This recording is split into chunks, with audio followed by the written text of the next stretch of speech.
Hello, আসসালামু আলাইকুম।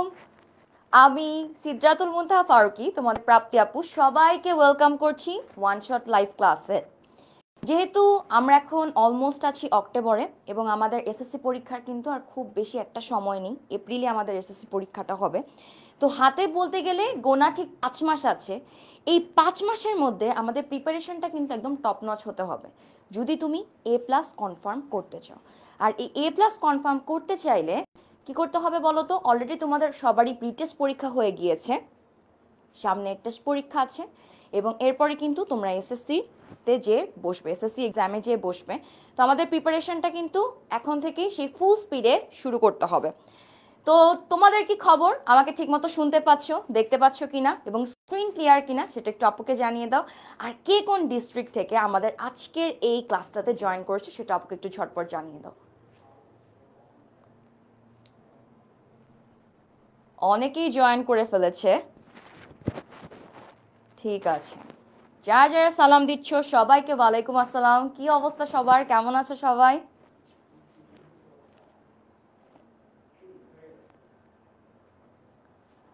ওকে, ওয়ালাইকুম আসসালাম। কি খবর তোমাদের সবার, কেমন গেল প্রি টেস্ট? আর আমাদের টেস্টও কিন্তু আর বেশি দিন সময় নেই, তাই তো? ডিসেম্বরের মধ্যেই আমাদের হচ্ছে টেস্ট পরীক্ষাগুলো শেষ হয়ে যাবে। তো টেস্ট পরীক্ষার প্রিপারেশনটা আমাদের পারফেক্ট হতে হবে, কারণ টেস্ট পরীক্ষা থেকেই তুমি বুঝতে পারবা যে তোমার এসএসসিতে তোমার রেজাল্টটা কেমন হবে, রাইট? তাই আমাদের এখন থেকে প্রিপারেশনটা সেরকম ভালোভাবে নিতে হবে। ওকে ওকে, সব ক্লিয়ার, দেখা যাচ্ছে, শোনা যাচ্ছে, screen clear, very very good. Okay okay, Comilla থেকে জয়েন করে ফেলেছে, কুমিল্লা, গাজীপুর। আজকের আমাদের ক্লাসটা মূলত ওয়ান শট লাইভ ক্লাস, যেখানে আমরা তোমাদের সিলেবাসের প্রথম যে 4টা অধ্যায় আছে বায়োলজি 1, 2, 3, 4, এই 4টা চ্যাপ্টারের এমসিকিউ সলভ করব এবং এই এমসিকিউগুলা তোমাদের টেস্ট পরীক্ষাতে যেমন আসতে পারে এবং একইভাবে তোমাদের এসএসসি পরীক্ষাতেও আসতে পারে। তাই প্রিপারেশনটা ওভাবেই নিতে হবে আমাদের, ঠিক আছে?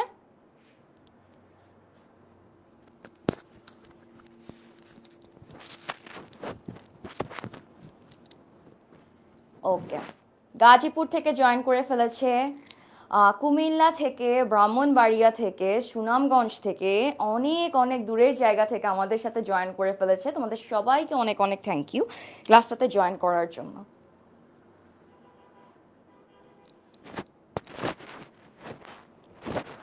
ওকে, তো আমার সাথে তোমাদের অনেকেরই এই পর্যন্ত অনেকবার ক্লাসে দেখা হয়েছে, কথা হয়েছে, পড়াশোনা হয়েছে।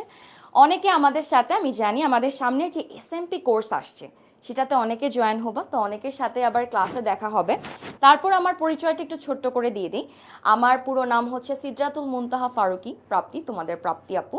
এবং আমি হচ্ছে মূলত বায়োলজির ক্লাসগুলাই নিয়ে থাকি এবং আমি পড়াশোনা করছি ব্র্যাক ইউনিভার্সিটিতে মাইক্রোবায়োলজিতে। তো আজকে মূলত আমরা এই যে চ্যাপ্টার 1, 2, 3, 4 এটার এমসিকিউ সলভ করব, যে এমসিকিউগুলা তোমাদের টেস্ট পরীক্ষার জন্য যেমন ইম্পর্টেন্ট এবং একইভাবে তোমার এসএসসির জন্য কিন্তু ইম্পর্টেন্ট। আপু আজকের ক্লাসটা করানোর সময় তোমাদেরকে অনেক গাইডলাইন দিব, অনেক কুইক হ্যাকস দিব, কিভাবে একটা এমসিকিউ সলভ করতে হয়, কিভাবে প্রিপারেশনটা নিতে হয়। তোমাদের কাছে আমার রিকোয়েস্ট থাকবে সেই জিনিসগুলো একটু নোট ডাউন করে রাখতে, যেন সামনে যখন তুমি প্রিপারেশনটা নিবে তখন যেন তোমার প্রিপারেশনটা আরও ভালো হয়, ঠিক আছে? ওকে, এবং দেখো তোমাদের এই এসএমপি শেষ মুহূর্তের প্রস্তুতি কোর্সটা কিন্তু ইনশাআল্লাহ ডিসেম্বরের মধ্যেই শুরু হয়ে যাচ্ছে এবং তার আগে এটা তো তোমাদের এসএসসি পরীক্ষার প্রিপারেশন, এর আগের মুহূর্তের পরীক্ষাটা কি আমাদের টেস্ট পরীক্ষা, রাইট? তো টেস্ট পরীক্ষার প্রিপারেশনটাও কিন্তু আমাদের অনেক ভালো হতে হবে এবং এই টেস্ট পরীক্ষার প্রিপারেশনের জন্য আমাদের এই তোমরা যারা এসএমপিতে ভর্তি হচ্ছ তাদের জন্য থাকছে টেস্ট পরীক্ষার প্রিপারেশন একটা মিশন। তাই কি করতে হবে? ঝটপট এসএমপিতে ভর্তি হয়ে যাও। তুমি যদি এখন এসএমপিতে ভর্তি হয়ে যাও, তুমি টেস্ট পরীক্ষার প্রিপারেশনটাও কিন্তু তোমার একইভাবে বেস্ট একটা প্রিপারেশন হয়ে যাচ্ছে, রাইট? এবং মূলত এই কোর্সগুলোতে শুধু কি সায়েন্স, আজকে যেমন বায়োলজির ক্লাস, তো যারা কমার্স বা আর্টস তাদেরকে একটু মন খারাপ হচ্ছে যে আমাদের জন্য কি কোনো প্ল্যান নাই? ডেফিনেটলি এরকম চিন্তা ভাবনা একদমই মাথায় রাখবা না। 10 মিনিট স্কুল সবসময় তোমাদের সবার কথা চিন্তা করে। সায়েন্সের যেমন ক্লাস থাকবে একইভাবে কমার্স এবং আর্টসেরও ক্লাসগুলো আমাদের থাকবে ইনশাল্লাহ। তো ঝটপট ভর্তি হয়ে যেতে হবে, রাইট? এবং এই কোর্সগুলোতে তোমাকে আমি এইটুকু অ্যাসিওরিটি দিতে পারি, তোমার এমসিকিউ, সিকিউ, এসকিউ সব প্রকার গাইডলাইন তুমি পেয়ে যাচ্ছ। এবং একই সাথে তোমার বই, দাগানো বই তো পাচ্ছই, তোমার সৃজনশীল প্রশ্ন কিভাবে লিখতে হয়, এছাড়াও তুমি কি পরীক্ষা দিয়ে নিজেকে যাচাই করার সুযোগও কিন্তু পাচ্ছ। এবং তোমার এই পরীক্ষার রেজাল্টটাও কিন্তু তোমাকে দিয়ে দেওয়া হবে ইমিডিয়েটলি, এবং সেটার থ্রুতে তুমি জানতে পারবে যে তোমার প্রিপারেশনটা কতদূর আগিয়েছে বা কতদূর কি অবস্থায় আছো, সেটা বোঝার জন্য পরীক্ষা দেওয়া খুবই খুবই গুরুত্বপূর্ণ। ঠিক আছে, তো ঝটপট ভর্তি হয়ে যাওয়ার চেষ্টা করো সবাই। ওকে, তো এখানে একটা গ্রাফ দেওয়া, দেখো প্রি টেস্ট, টেস্ট এবং এসএসসি পরীক্ষা। প্রি টেস্ট পরীক্ষা অলরেডি তোমাদের ডান, টেস্ট পরীক্ষা সামনে আসছে, এবং এসএসসি তো হচ্ছে সেই মহাযুদ্ধক্ষেত্র, যেটা আকাঙ্ক্ষাতেই আমাদের সবগুলো মিশন আসছে একটার পর একটা। তো প্রি টেস্ট পরীক্ষা দেওয়ার মাধ্যমে তোমার প্রিপারেশন, এই যে তুমি মহাযুদ্ধে যে যাচ্ছ, যে কোনো একটা জায়গায় যাওয়ার আগে তোমার প্রিপারেশনটা কিন্তু স্টেপ বাই স্টেপ চলতে থাকে। তোমার প্রথম এই মহাযুদ্ধে বসার প্রথম ধাপটা ছিল তোমার প্রি টেস্ট, রাইট? এবং তারপরের ধাপটা হচ্ছে তোমার টেস্ট, এবং তারপরে তুমি এসএসসিতে যেয়ে বসতেছো।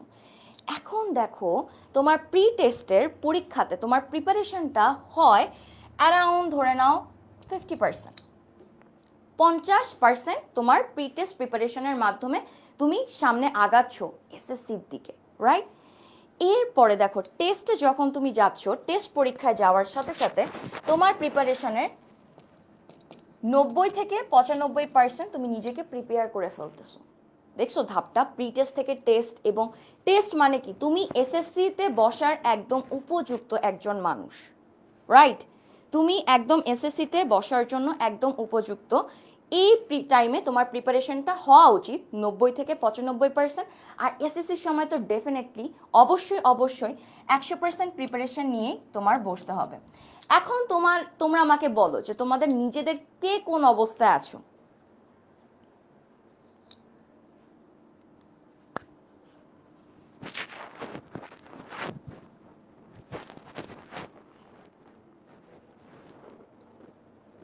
কে কোন অবস্থায় আছো, কি মনে হয়? প্রি টেস্টের প্রিপারেশন কি তোমার 50% ছিল নাকি তারও কম ছিল?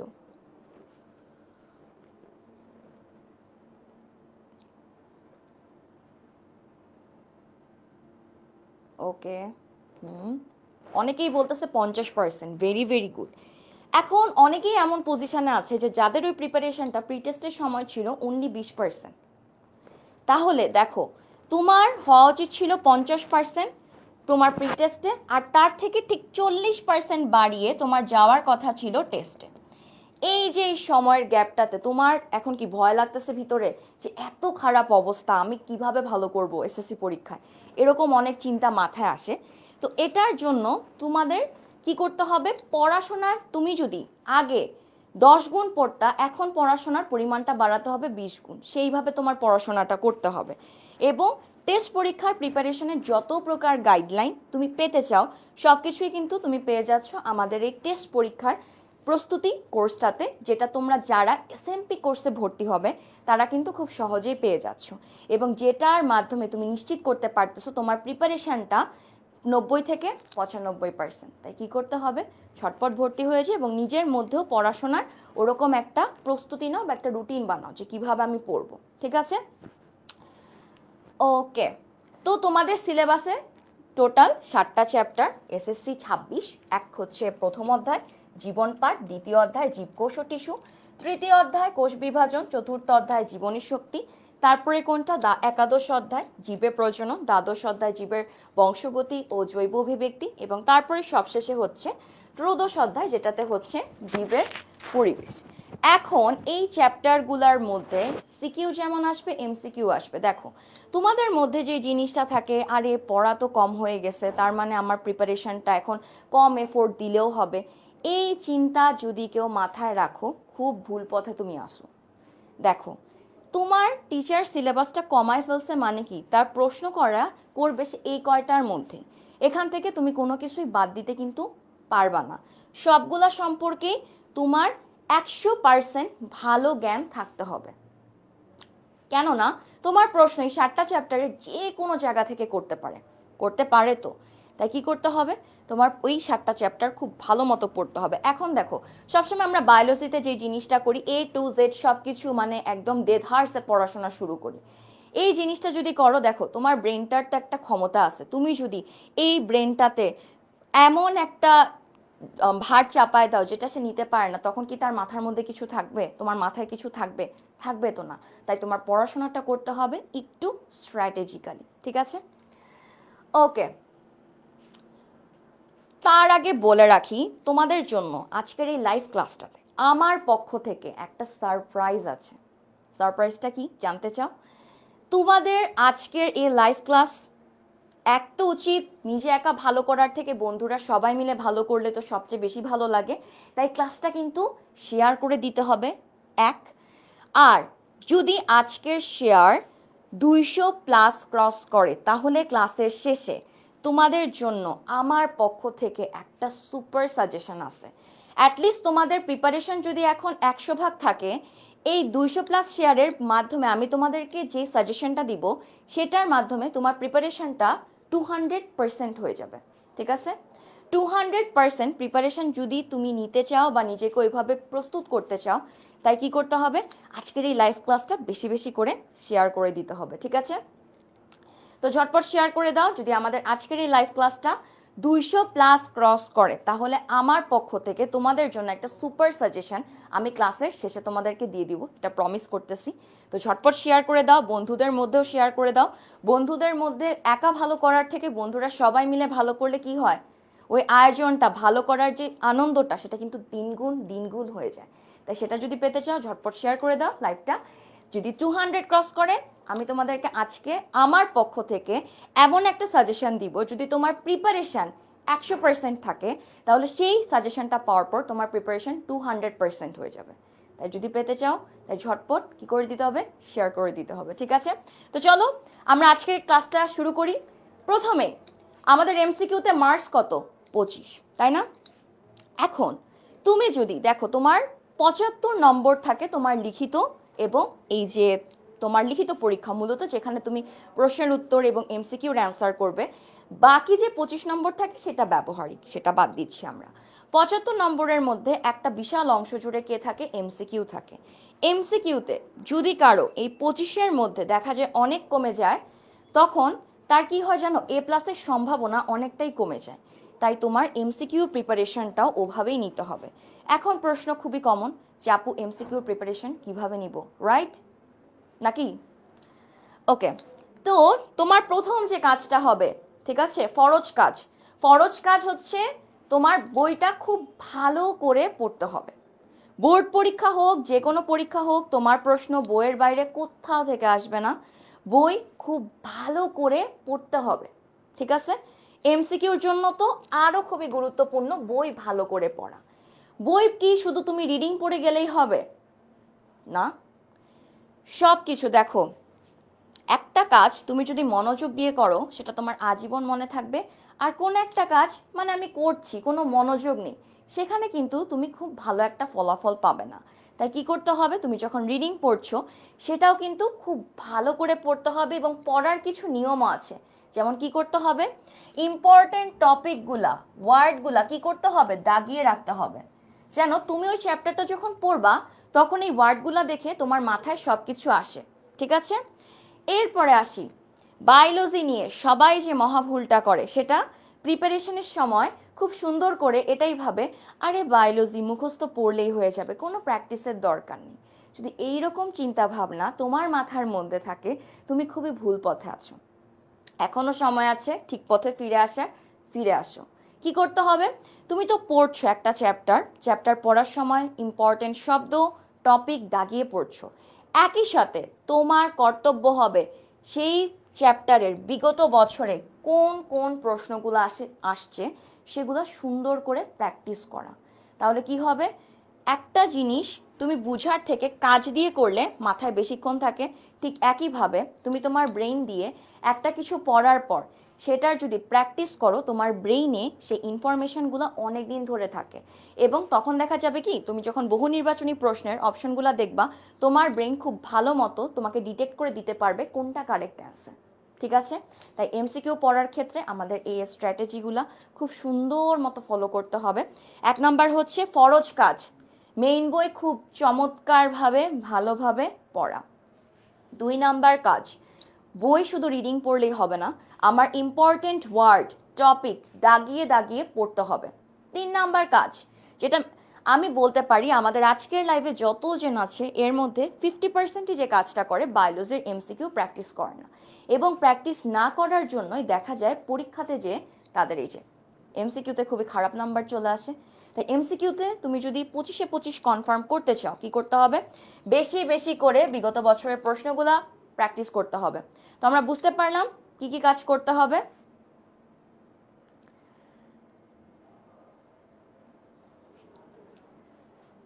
ওকে ওকে, চলো প্রথম এমসিকিউ আমাদের আজকের কি দেওয়া? চিত্র এ, এখানে একটা চিত্র দেওয়া যেটা বলছে এর জীবটি, এই জীবটি কোন রাজ্যের অন্তর্ভুক্ত। রাইট? প্রথম অধ্যায় আমরা কয়টা রাজ্যের নাম পড়েছি? 5টা। Monera, Protista, Fungi, Plantae, Animalia. Right? এর মধ্যে এই যে এই ছবিটা কিসের? কে কে বলতে পারো দেখি, এই ছবিটা কিসের? এই ছবিটা কিসের মনে হচ্ছে?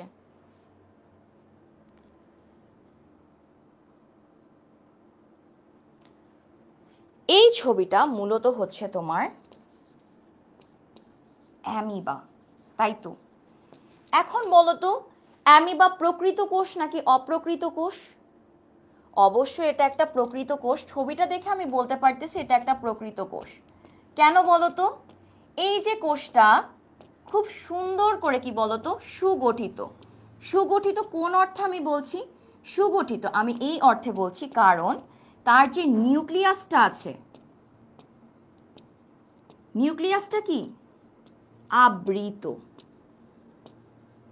তাই তো? নিউক্লিয়াস আবৃত, তার মানে এটা সুগঠিত এবং এটা একটা প্রকৃত কোষ, এবং এটা কি অ্যামিবা। তাহলে আমার অপশনে থাকা মনেরা তো একদমই হবে না, কারণ মনেরা কি আদি কোষ, তাই না? ফানজাই সেটাও হবে না, অ্যানিমেলিয়া আমাদের সাথে এর কোনো মিল নেই। তাহলে পরীক্ষার হলে দেখা যাবে তুমি 2টা অপশনে কনফিউজ থাকবা, এক হচ্ছে ফানজাই, আরেকটা হচ্ছে প্রোটিস্টা। কিন্তু কারেক্ট অ্যান্সার কি বলতো? এখানে ফানজাই হবে না, কারেক্ট অ্যান্সার কি হবে? প্রোটিস্টা। এখন আমি তোমাদেরকে একটা ছন্দ দিব যেটা থ্রুতে তুমি মনে রাখতে পারো যে প্রোটিস্টার এক্সাম্পলগুলা কিরকম বা কিভাবে হতে পারে। ওকে, সেটা হচ্ছে, ছন্দটা আমরা সবাই একটু নোট করি।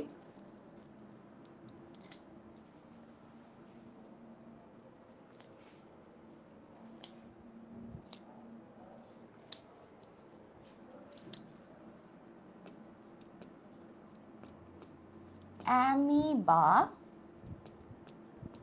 প্রত্যেক শৈবালকেই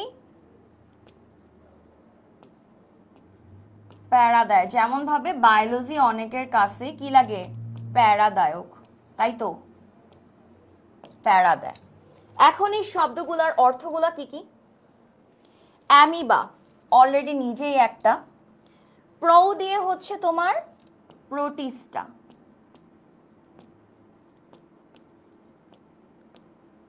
শৈবাল তো শৈবাল, প্যারা দিয়ে তোমার আসতেছে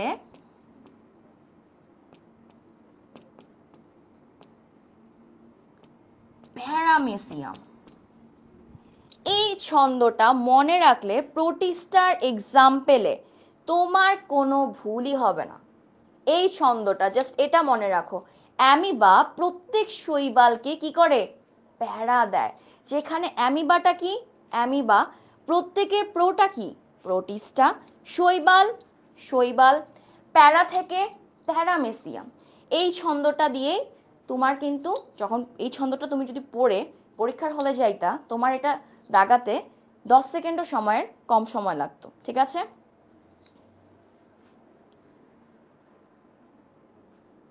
ওকে,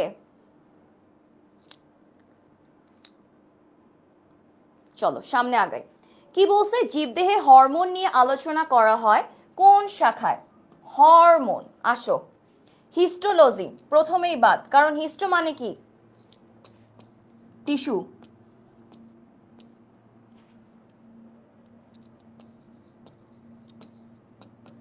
ইকোলজি,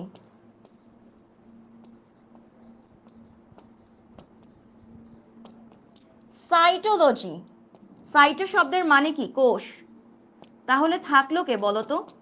হরমোন নিয়ে আলোচনা করা হয়, কারেক্ট অ্যান্সার কি হবে?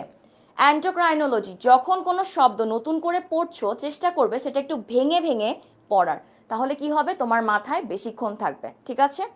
পড়াশোনাটা একটু স্ট্র্যাটেজিক্যালি করতে হবে। প্রতিদিন 7টা থেকে 10টা পর্যন্ত পড়ার টেবিলে বসে থাকা মানে তুমি পড়াশোনা করছো না। তোমার পড়াশোনাটাকে সেভাবেই পড়তে হবে, স্ট্র্যাটেজিক্যালি পড়তে হবে, যেন তুমি কি উপকৃত হও, ঠিক আছে? তাহলে বুঝলাম কারেক্ট অ্যান্সার কি হবে? অ্যান্ডোক্রাইনোলজি, যেখানে মূলত হরমোন নিয়ে আলোচনা করা হয়। ওকে, মৌমাছির বৈজ্ঞানিক নাম কি? দেখি তোমরা বলো, মৌমাছির বৈজ্ঞানিক নাম কি? Apis indica, Periplaneta americana, Nymphaea nouchali, Copsychus saularis. বৈজ্ঞানিক নাম লেখার ক্ষেত্রে কিন্তু তোমার কিছু নিয়মও ফলো করতে হয়। যেমন এটা যেহেতু আমরা এইভাবে লিখেছি টাইপ করা, সেই ক্ষেত্রে আমাদের এটা কিভাবে লিখতে হয়? ইটালিকে।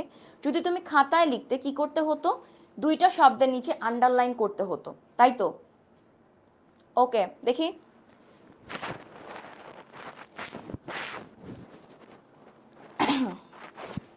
শেয়ারিং কিন্তু এখনো কম দেখছি। যদি 200 ক্রস না করে আমার সেই সুপার সাজেশন কিন্তু পাচ্ছ না। যদি পেতে চাও ঝটপট শেয়ার করে ফেলো। ওই তো অনেকেই কারেক্ট অ্যান্সার দিয়ে ফেলছে। কারেক্ট অ্যান্সার কি? Apis indica. চলো, কোনটির দেহে মাইসেলিয়াম দ্বারা আবৃত? দেখো, এই জীবটার মধ্যে নিচে যে সাদা অংশগুলো দেখতে পাচ্ছ, যেটা মাটির নিচ পর্যন্ত বিস্তৃত, সেটাকে আমরা কি বলি জানো? সেটাই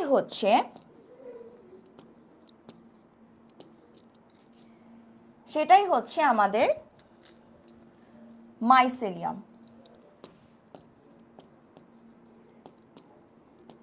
ওকে, এবার আমরা অপশনগুলোর দিকে তাকাই, দেখি কোনটার মধ্যে এটা যায়। প্যারামেসিয়াম হবে না, ডায়াটমও হবে না, কারণ এই দুইটা কি বলতো? এই দুইটা চলে যাচ্ছে আমাদের প্রোটিস্টাতে। ব্যাকটেরিয়াও হবে না, কারণ সে চলে যাচ্ছে কি? মনেরা গ্রুপে। তাহলে আমাদের কোনটির দেহ মাইসেলিয়াম দ্বারা আবৃত? এটার কারেক্ট অ্যান্সার কি হবে? কারেক্ট অ্যান্সার হবে এ, পেনিসিলিয়াম, ঠিক আছে? ওকে, পেঁয়াজের বৈজ্ঞানিক নামের গণ অংশ কি? দেখো, আমরা বৈজ্ঞানিক নামের 2টা অংশ জানি, রাইট? একটা হচ্ছে গণ, আরেকটা কি? প্রজাতি, তাই তো? আমাকে জানতে চাচ্ছে যে পেঁয়াজ যে আছে, এই পেঁয়াজের বৈজ্ঞানিক নামের এই প্রথম অংশটা কি? গণ অংশটা কি? কি হবে দেখি? প্রথম অংশটা অবশ্যই কি হবে? অ্যালিয়াম। তারপরের অংশটা কি? সেপা, তাই তো? ওকে, আর্কিগোনিয়াট জীব কোনটি? আর্কিগোনিয়েট শব্দটার মানে হচ্ছে এটা উদ্ভিদের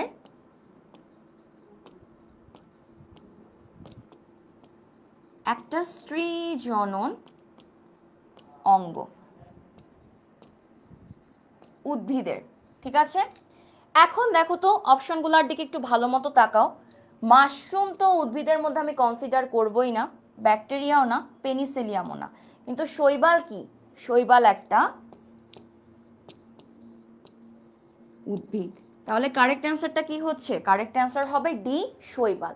আর্কিগোনিয়াট শব্দটার মানেটা আমরা বুঝতে পারছি।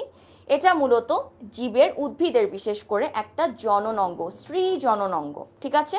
স্ত্রী জনন অঙ্গ, যেটার মাধ্যমে সে প্রজনন বা বংশগতির ধারা তার সম্পন্ন করে। এখানের অপশনগুলোর মধ্যে প্রথম যে তিনটা ছিল সেই তিনটার একটা উদ্ভিদের ধারার মধ্যে পড়ছেই না। তাহলে কারেক্ট অ্যান্সার কি হবে? কারেক্ট অ্যান্সার হবে ডি, শৈবাল। ঠিক আছে, ওকে, চলো এবার এটার উত্তর দাও আমাকে। নিচের কোনটি প্রাণের বিকাশ নিয়ে আলোচনা করা হয়? প্রাণের বিকাশ, বিবর্তন, বলেই দিলাম বিবর্তন বিদ্যা। এখানে প্রাণের বিকাশটা নিয়ে কি করি আমরা? মূলত আলোচনা করে থাকি। এই যে মানুষের ধারা শুরুতে যেমন ছিল এখনো কি ঠিক সেম আছে না? হাইটের তো একটা বিশাল ডিফারেন্স আমরা দেখতে পাচ্ছি। ঠিক একইভাবে এই যে এই জিনিসটা একটা জায়গা থেকে আরেকটা জায়গায় যে আসছে, এই ধারাটাই হচ্ছে বিবর্তন। এবং যেই শাখায় এটা নিয়ে আলোচনা আমরা করে থাকি সেটাকে আমরা কি বলি? সেটাকে আমরা বলি বিবর্তন বিদ্যা। ওকে, কোন অঙ্গাণুটি ব্যাকটেরিয়াতে উপস্থিত থাকে? প্রথম কথা, ব্যাকটেরিয়া কি? আদিকোষ। কেন আদিকোষ?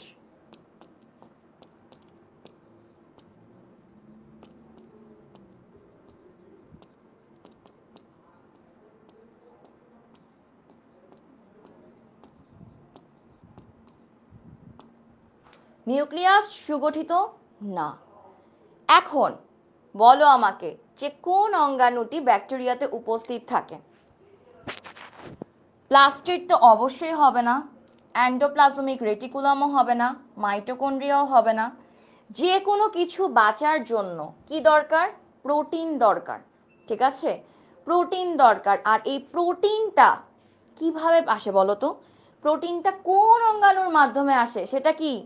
রাইবোজোম। কারেক্ট অ্যান্সার কি হবে আমাদের? রাইবোজোম। ক্লিয়ার? এখন পর্যন্ত আমরা সবগুলো এমসিকিউ বুঝতে পারতেছি, ট্রিক্সগুলো বুঝতে পারতেছি যে কোন কত ডিপ থেকে আমাদের কোশ্চেনগুলো আসতেছে। তোমার যদি একটা টপিকের বেসিক ক্লিয়ার না থাকে তুমি কিন্তু এমসিকিউগুলো অ্যান্সার করতে পারবা না। তো এখন থেকে চেষ্টা করবা নতুন নতুন যে শব্দগুলো শিখতেছো, যেমন আর্টিকোনিয়েট একটা নতুন শব্দ ছিল, তুমি যদি এটা না জানতা যেটা এটা মূলত উদ্ভিদেই থাকে, তাহলে কি হয়তো বলো তো? অপশনগুলো দেখে তুমি অনেক কনফিউজড হয়ে যেতে যে আসলে এক্স্যাক্ট অ্যান্সার আমার কোনটা হচ্ছে। তাই আমাদের ওইভাবে করে ডিপে যে একটু গভীরে যে পড়াশোনাগুলো করতে হবে বুঝে বুঝে। ঠিক আছে, ওকে। জীবজগৎ সম্পর্কে সহজে এবং সুশৃঙ্খলভাবে আনতে সাহায্য করে কোনটি? কি মনে হয়? চারটা অপশন দেওয়া: taxonomy, entomology, physiology, genetics and genetics.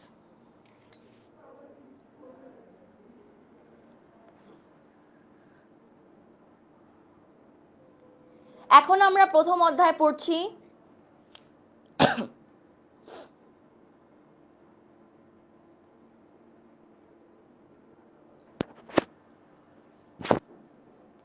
ওকে, কি মনে হয় এটার কারেক্ট অ্যান্সার কি হবে?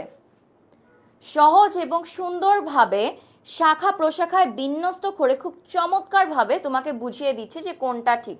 সেটার ক্ষেত্রে কি হবে কারেক্ট অ্যান্সার? এক্স্যাক্টলি, এই তো সবাই পড়াশোনা করতেছো। কারেক্ট অ্যান্সার কি হবে? ট্যাক্সোনমি। Very very good. চলো, মানুষকে হেটারোট্রফিক বলা হয় কেন? প্রথমে বলো তো এই শব্দটার মানে কে কে জানো? হেটারোট্রফিক শব্দটার অর্থটা কি আসলে বলো তো?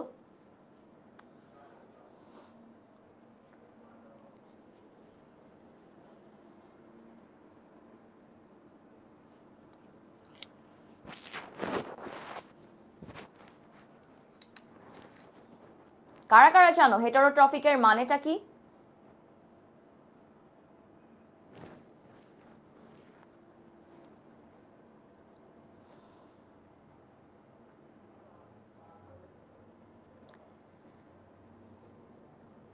আমরা লাইভটা ঝটপট আমাদের ফ্রেন্ডদের মধ্যেও শেয়ার করে দিই। দেখো আজকের লাইভ ক্লাসটাতে কিন্তু শুধু কিন্তু এমন না যে বোর্ডের এমসিকিউগুলো আমরা সলভ করছি, সলভের মাঝে মাঝে আমাদের কিন্তু এই চ্যাপ্টারগুলোর অনেকগুলা টপিক ক্লিয়ার হচ্ছে। তাই তো, অনেকগুলা টপিক ক্লিয়ার হচ্ছে, কনসেপ্ট ক্লিয়ার হচ্ছে, কিভাবে তুমি এমসিকিউতে অ্যান্সার করবে, বায়োলজির এমসিকিউর জন্য তুমি কিভাবে পড়াশোনা করবে, সব কিছুই কিন্তু আজকের লাইভটাতে তুমি A to Z পেয়ে যাচ্ছ। এখন দেখো নিজে স্বার্থপরের মতো একাই সব কিছু নিয়ে ফেললা, ফ্রেন্ডদেরকে শেয়ার করলা না, ওদেরকে বললা না, ওদের কি ভালো লাগবে? লাগবে তো না, তাই ঝটপট শেয়ার করে দাও। আর এরকম কিন্তু আরও নানা গাইডলাইন কিন্তু তোমাদের জন্য একদম পুরো দমে রেডি করা এসএমপি এবং টেস্ট পরীক্ষার প্রস্তুতি কোর্সে। তো ঝটপট জয়েন হয়ে যায় আমাদের সাথে, আরও অনেক এরকম গাইডলাইন তোমাদের জন্য রেডি করা আছে, ঠিক আছে? ওকে, পরভোজি, এক্স্যাক্টলি, এই তো তাবাসসুম, শাকিলা, ইর্তিজা, ওকে, সৈকত একদম ঝটপট কারেক্ট অ্যান্সার দিয়ে ফেলছে। হেটারোট্রপিক মানেই হচ্ছে পরভোজি। পরভোজি কারা থাকে বলো তো? পরভোজি শব্দটার মানে কি? পর, তার মানে কি? সে নিজে খাদ্য তৈরি করতে পারে না।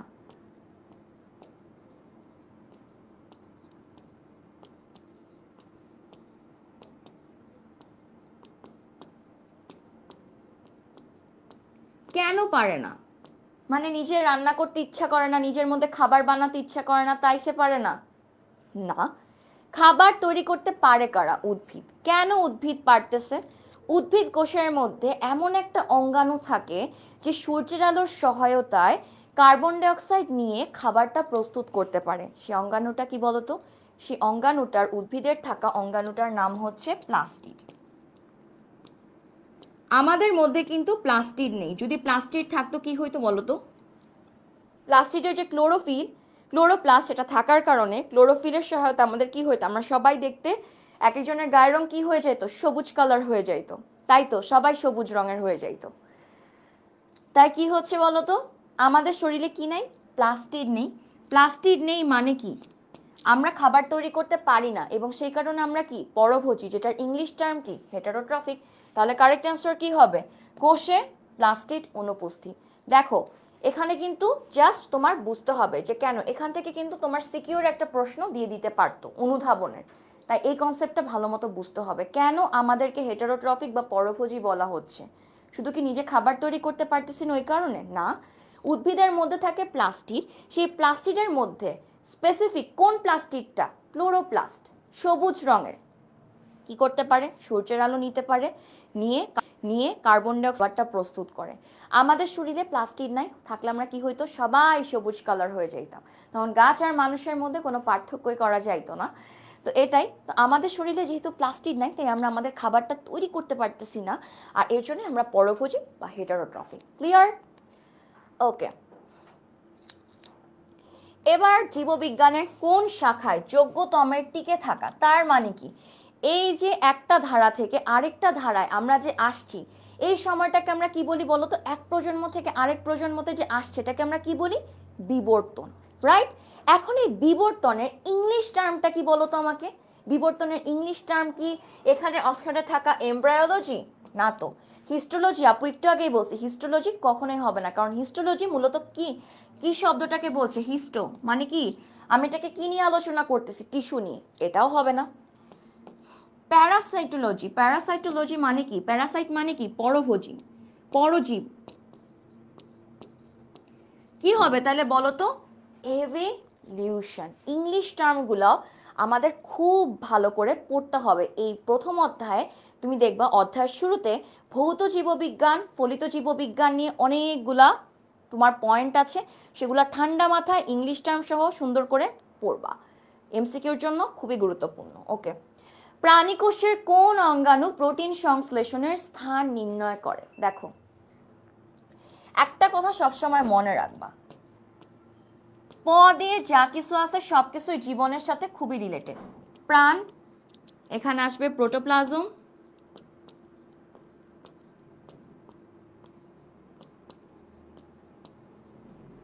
আর এদিকে আসবে তোমার প্রোটিন। এই প্রোটোপ্লাজম এবং প্রোটিন প্রাণ রাখার জন্য খুবই গুরুত্বপূর্ণ। প দিয়ে যা কিছু থাকবে সেটাই কি? প্রাণ বা জীবনের সাথে খুবভাবে রিলেটেড। এটা খুব ভালো মতো মনে রাখবা। তো প্রোটিনটা কোন অঙ্গাণু তৈরি করে বলো তো? প্রোটিনটার সংশ্লেষণ মানে তৈরি বা ভাঙা যা কিছুই বলি না কেন, কে নির্ধারণ করতেছে? রাইবোজোম। এই কনসেপ্টটা একটু ভালো মতো মাথায় রাখার চেষ্টা করবা, যে প্রাণ প, তার সাথে প্রোটোপ্লাজম আমরা দ্বিতীয় অধ্যায় যখন পড়ছিলাম একটা জিনিস মনে আছে, সরল টিস্যুর ক্ষেত্রে একটা টিস্যুকে আমরা বলছিলাম সেটার কোনো প্রাণ নাই, কেন বলছিলাম? তার মধ্যে কি ছিল না? প্রোটোপ্লাজম ছিল না। প্রোটোপ্লাজম খুব গুরুত্বপূর্ণ বেঁচে থাকার জন্য, বিশেষ করে প্রাণকোষের বা জীবকোষের। ওকে, আচ্ছা, তো এই ছিল আমাদের প্রথম অধ্যায় নিয়ে এমসিকিউ, যেগুলো বোর্ডে খুব বেশি পরিমাণে আসে এবং যেটার মাধ্যমে তোমরা বুঝতে পারতেছো যে কোন কোন এমসিকিউগুলো আমাদের পরীক্ষাতে বেশি বেশি আসে। তো এবার আমি একটা ছোট্ট শর্টকাট দিয়ে দিচ্ছি যে আসলে আমাদের প্রথম অধ্যায় থেকে এমসিকিউর জন্য কোন কোন বিষয়ের দিকে মূলত খেয়াল রাখতে হবে, এটা একটু ভালো মতো নোট করে নাও।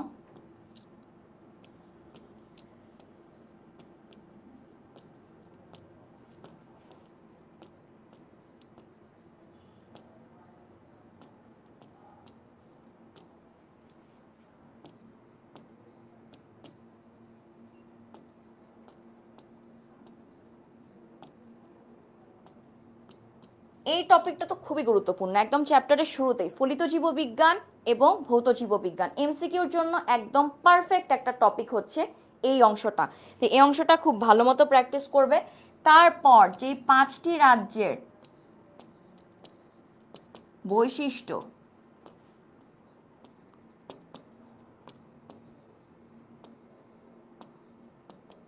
খুব ভালো মতো পড়তে হবে, এবং শুধু কি সবগুলা বৈশিষ্ট্য আমি পড়বো না, এমন কিছু বৈশিষ্ট্য আছে যেটা মনেরাতে আছে কিন্তু প্রোটিস্টাতে নেই, তাই এই বৈশিষ্ট্যগুলা খুব ভালো মতো পড়তে হবে। মূলত হচ্ছে কি বলবো, আমরা ইউনিক যে বৈশিষ্ট্যগুলো আছে সেগুলা খুব ভালো মতো এমসিকিউর জন্য পড়তে হবে। এবং আরেকটা কথা বলে রাখি, আমাদের প্রথম অধ্যায়টা হচ্ছে এমসিকিউর কিং। এমসিকিউ যত সবচেয়ে বেশি আসে এই প্রথম অধ্যায় থেকে, তাই প্রথম অধ্যায়টা আমাদেরকে খুব বুঝে বুঝে খুঁটিয়ে খুঁটিয়ে পড়তে হবে, ঠিক আছে? এরপরে উদাহরণগুলা খুব ভালো মতো, আপু যেমন আজকে একটা দিয়ে দিলাম যে প্রোটিস্টার উদাহরণ মনে রাখার ছন্দ, ঠিক একইভাবে চেষ্টা করবে বাকিগুলোরও এরকম ছন্দ দিয়ে মনে রাখার, কারণ এখান থেকে এমসিকিউ অনেক অনেক বেশি পরিমাণে আসে।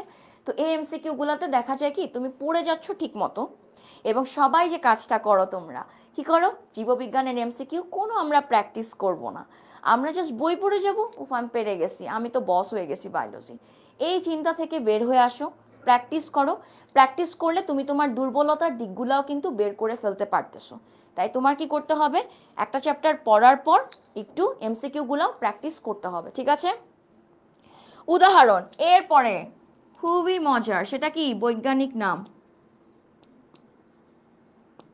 তো প্রথম অধ্যায় যেটাকে আমরা বলতেছি আমাদের এমসিকিউ সেশনের কিং, এই এমসিকিউ সেশনের কিং থেকে তুমি যদি এমসিকিউতে ফুল প্রিপারেশন নিতে চাও তাহলে কোন কোন অংশের উপর তোমার ফোকাস রাখতে হবে সেগুলো হচ্ছে এই 4টা বিষয়।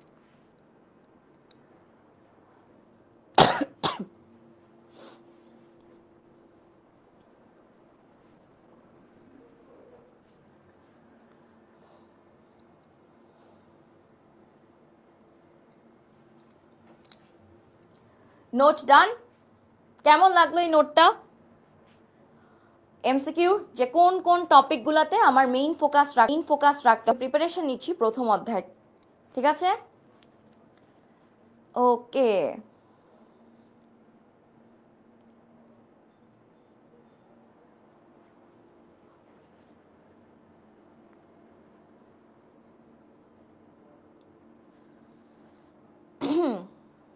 চলো সামনে আগাই। তো আমাদের যেটা শুরুতেও আরেকবার বললাম যে তোমাদের যদি প্রিপারেশনটা খুব ভালোভাবে নিতে চাও, যেহেতু তোমাদের প্রশ্নের ধরনে অনেক প্রকার পরিবর্তন এসেছে, সেই পরিবর্তনটা তোমাদের এখন তোমাদের শর্ট প্রশ্ন অ্যাড হয়েছে, তো অনেক কিছুতেই তোমাদের দেখা যায় প্রিপারেশন নেওয়ার ক্ষেত্রে অনেক জায়গাতেই তোমরা আটকিয়ে যাও। তো সেইটা যেন না হয়, তাই তোমাদের সিকিউ এমসিকিউ এবং শর্ট কোশ্চেন সব কিছুর ওপর তোমাদের একটা ফুল প্যাক কোর্স নিয়ে আমরা সব টিচাররা মিলে হাজির হচ্ছি কিন্তু আমাদের এই শেষ মুহূর্তের প্রস্তুতি কোর্স। যেহেতু এটা শুরু হবে ডিসেম্বরের 1 তারিখ থেকে ক্লাস, এবং এর মধ্যেই তোমাদের যেহেতু টেস্ট পরীক্ষা চলে আসতেছে, তাই টেস্ট পরীক্ষার প্রস্তুতি স্বরূপ আমাদের টেস্ট পরীক্ষার একটা প্রস্তুতি কোর্স আমরা নামাচ্ছি। তো তোমরা যারা এসএমপিতে ভর্তি হয়েছো তারা কিন্তু এই টেস্ট পরীক্ষার প্রিপারেশন প্যাকটাও কিন্তু পেয়ে যাচ্ছ একই সাথে। তাই কি করতে হবে, ঝটপট ভর্তি হয়ে যাও, যেহেতু তোমাদের সব প্রকার গাইডলাইন দিতে আমরা সবাই একদম প্রস্তুত, ঠিক আছে? ওকে, আচ্ছা, এখন আমরা একটু দ্বিতীয় অধ্যায়ে যাই। দ্বিতীয় অধ্যায়ের প্রথম জিনিসটা কি আমাদের বলো তো? দ্বিতীয় অধ্যায়ে বাস্ট ফাইবার এর ক্ষেত্রে কোনটি সঠিক? এখন টিস্যু নিয়ে তো আমরা অনেকেই পড়াশোনা করছি, রাইট? টিস্যু মূলত একদম বেসিক কনসেপ্টে, ঠিক আছে? টিস্যু হচ্ছে কি দুই প্রকার, দুই প্রকারের মধ্যে একটা প্রকার হচ্ছে যেটাকে তুমি কি করতে পারো, এভাবে টান দিলে কি ছিঁড়ে ফেলা যাচ্ছে। ছিঁড়ে ফেলা মানে কি? সেটা কি বিভাজিত হচ্ছে। বিভাজিত কি বলো তো? বিভাজিত মানে কি? সেটা একটা থেকে দুইটা হচ্ছে, দুইটা থেকে চারটা হচ্ছে। এই যে এই জাতীয় কোষগুলাকে, এই জাতীয় টিস্যুগুলাকে আমরা কি বলতেছি? এই জাতীয় টিস্যুগুলাকে আমরা বলতেছি ভাজক টিস্যু। আর আরেক প্রকার টিস্যু আছে, সেটা হচ্ছে খুবই শান্ত শিষ্ট, একদম বিভাজিত হয় না, সেটাকে আমরা কি বলতেছি? স্থায়ী টিস্যু। এই কনসেপ্টটা খুব ভালো মতো মাথায় রাখবা যে কিভাবে কি হচ্ছে। মূলত টিস্যু একটা ফুল ফ্যামিলি প্যাক, মূলত তার একটা পুরো একটা পরিবার, যে পরিবারের দুইটা ছেলে, একটা হচ্ছে খুবই দুষ্ট চঞ্চল, এক জায়গা থেকে আরেক জায়গায় লাফালাফি করে, তার মানে কি সে হচ্ছে বিভাজিত অনেক বেশি হয়, সে কি ভাজক। আরেকটা হচ্ছে খুবই শান্ত শিষ্ট, যে জায়গায় রাখবা সে জায়গাতেই বসে থাকে, সে কি স্থায়ী টিস্যু, ঠিক আছে? এখন দেখো সবারই আকর্ষণ থাকে কি ওই শান্ত বাচ্চাটার উপর, যে ও আসলে কি করে। তো সেইভাবে আমরা এখন স্থায়ী টিস্যু নিয়ে একটু আলোচনা করি। স্থায়ী টিস্যু মূলত কি হয়? তিন প্রকার। এর মধ্যে যেটা হচ্ছে এর মেইন কনসেপ্ট, সেটা হচ্ছে কি বলতো? সরল টিস্যু। এখন এই সরল টিস্যু নিয়ে তোমাদের অনেকেরই নাম মনে রাখতে অনেক প্যারা হয়, তো একটা ছন্দ মনে রাখতে পারো, প্যারা কুল স্লে। প্যারা দিয়ে কি?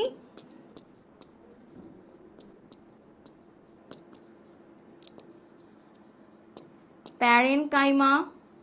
কুল দিয়ে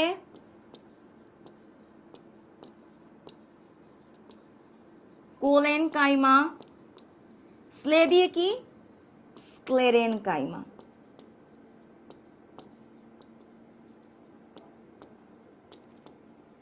ঠিক আছে? এই ছন্দটা দিয়ে সরল টিস্যুর নামগুলা খুব পারফেক্টলি তোমরা মনে রাখতে পারো। এটার একটা নোটটা নিয়ে নিতে পারো। ওকে,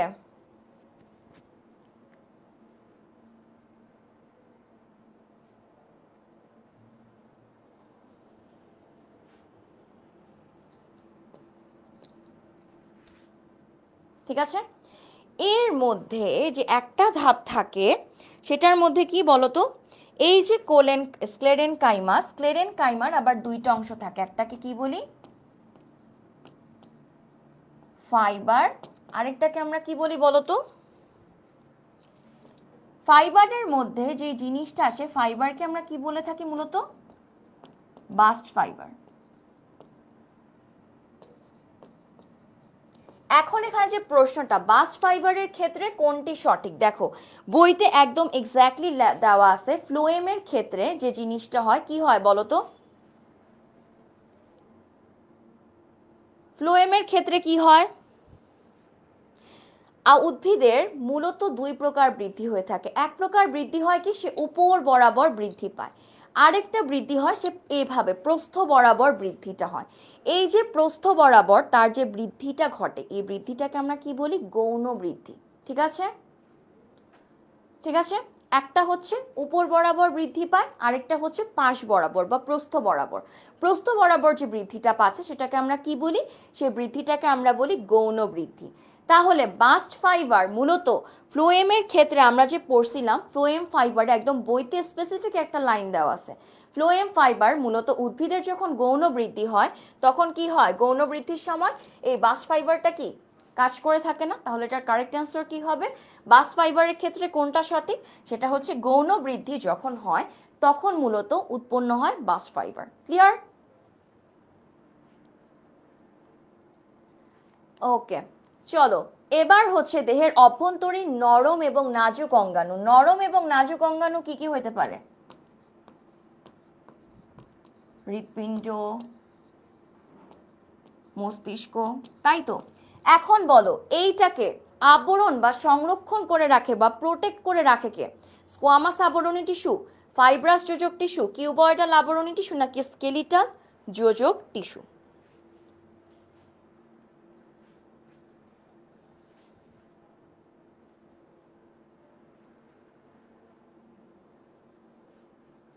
অবশ্যই হবে। এটার কারেক্ট অ্যান্সার কি? স্কেলিটাল যোজক টিস্যু। মূলত আবরণের কাজটা করে থাকে স্কেলিটাল যোজক টিস্যু। আচ্ছা, কোনটিতে ফ্লোয়েম প্যারেনকাইমা আছে? এখানে একটা সুন্দর চমৎকার লাইন আছে, সেটা কি বলতো? একবীজপত্রী মানে একটা বীজপত্রী যে উদ্ভিদগুলো আছে সেগুলোর মধ্যে কখনোই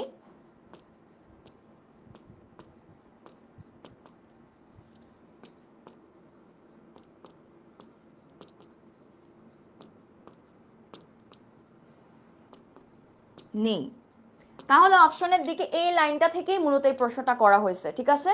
তো দেখতেছো বইয়ের কোন কোন লাইন থেকে কিভাবে প্রশ্নগুলো আসতেছে, এটা একটু মাথায় রাখতে হবে। কি দেওয়া আছে যে মূলত একবীজপত্রীতে কি থাকে না, ফ্লোয়েম প্যারেনকাইমা নেই। এখন দেখো গম, নারিকেল, ধান, এই তিনটাই মূলত হচ্ছে আমাদের একবীজপত্রী উদ্ভিদ। তাহলে কারেক্ট অ্যান্সার কি হবে? কারেক্ট অ্যান্সার হবে ফ্লোয়েম প্যারেনকাইমা আছে আমে, কারণ আম কি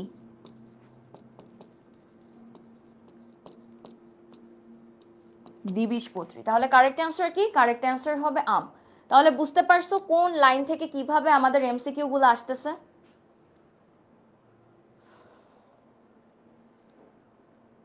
ক্লিয়ার সবার এই কনসেপ্টটা?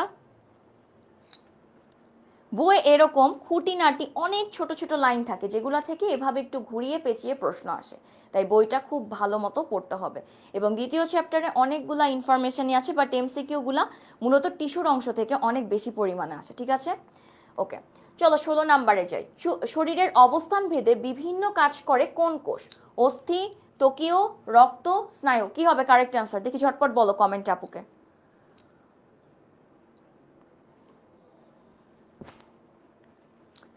দেখি কারা কারা আমাদের ক্লাসে এখন কারেক্ট অ্যান্সার দেয়, কারা কারা দ্বিতীয় অধ্যায় পড়ে ফেলছে।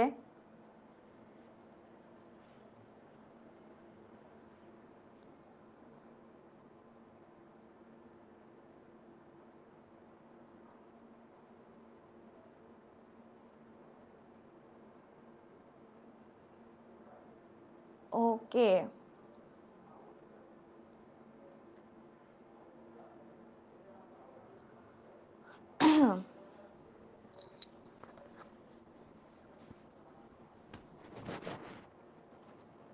ওকে, ভেরি গুড। অনেকেই কারেক্ট অ্যান্সার দিয়ে ফেলছে। অবশ্যই আমাদের কি বলছে, শরীরের অবস্থান ভেদে বিভিন্ন কোষ বিভিন্ন কাজ করে কোন কোষটা? মনে করো তোমার স্নায়ুর যে ব্যাপারটা থাকে, এক জায়গা থেকে আরেক জায়গায় সিগন্যাল যাওয়া আসার যে ব্যাপারটা থাকে, সেটা নিয়ন্ত্রণ করতেছে কে? তোমার স্নায়ু কোষ, তাই তো? তাহলে এটার কারেক্ট অ্যান্সার কি হচ্ছে? Option D. Collenchyma tissue কোন গাছে দৃঢ়তা প্রদান করে? কোলেন কাইমা মূলত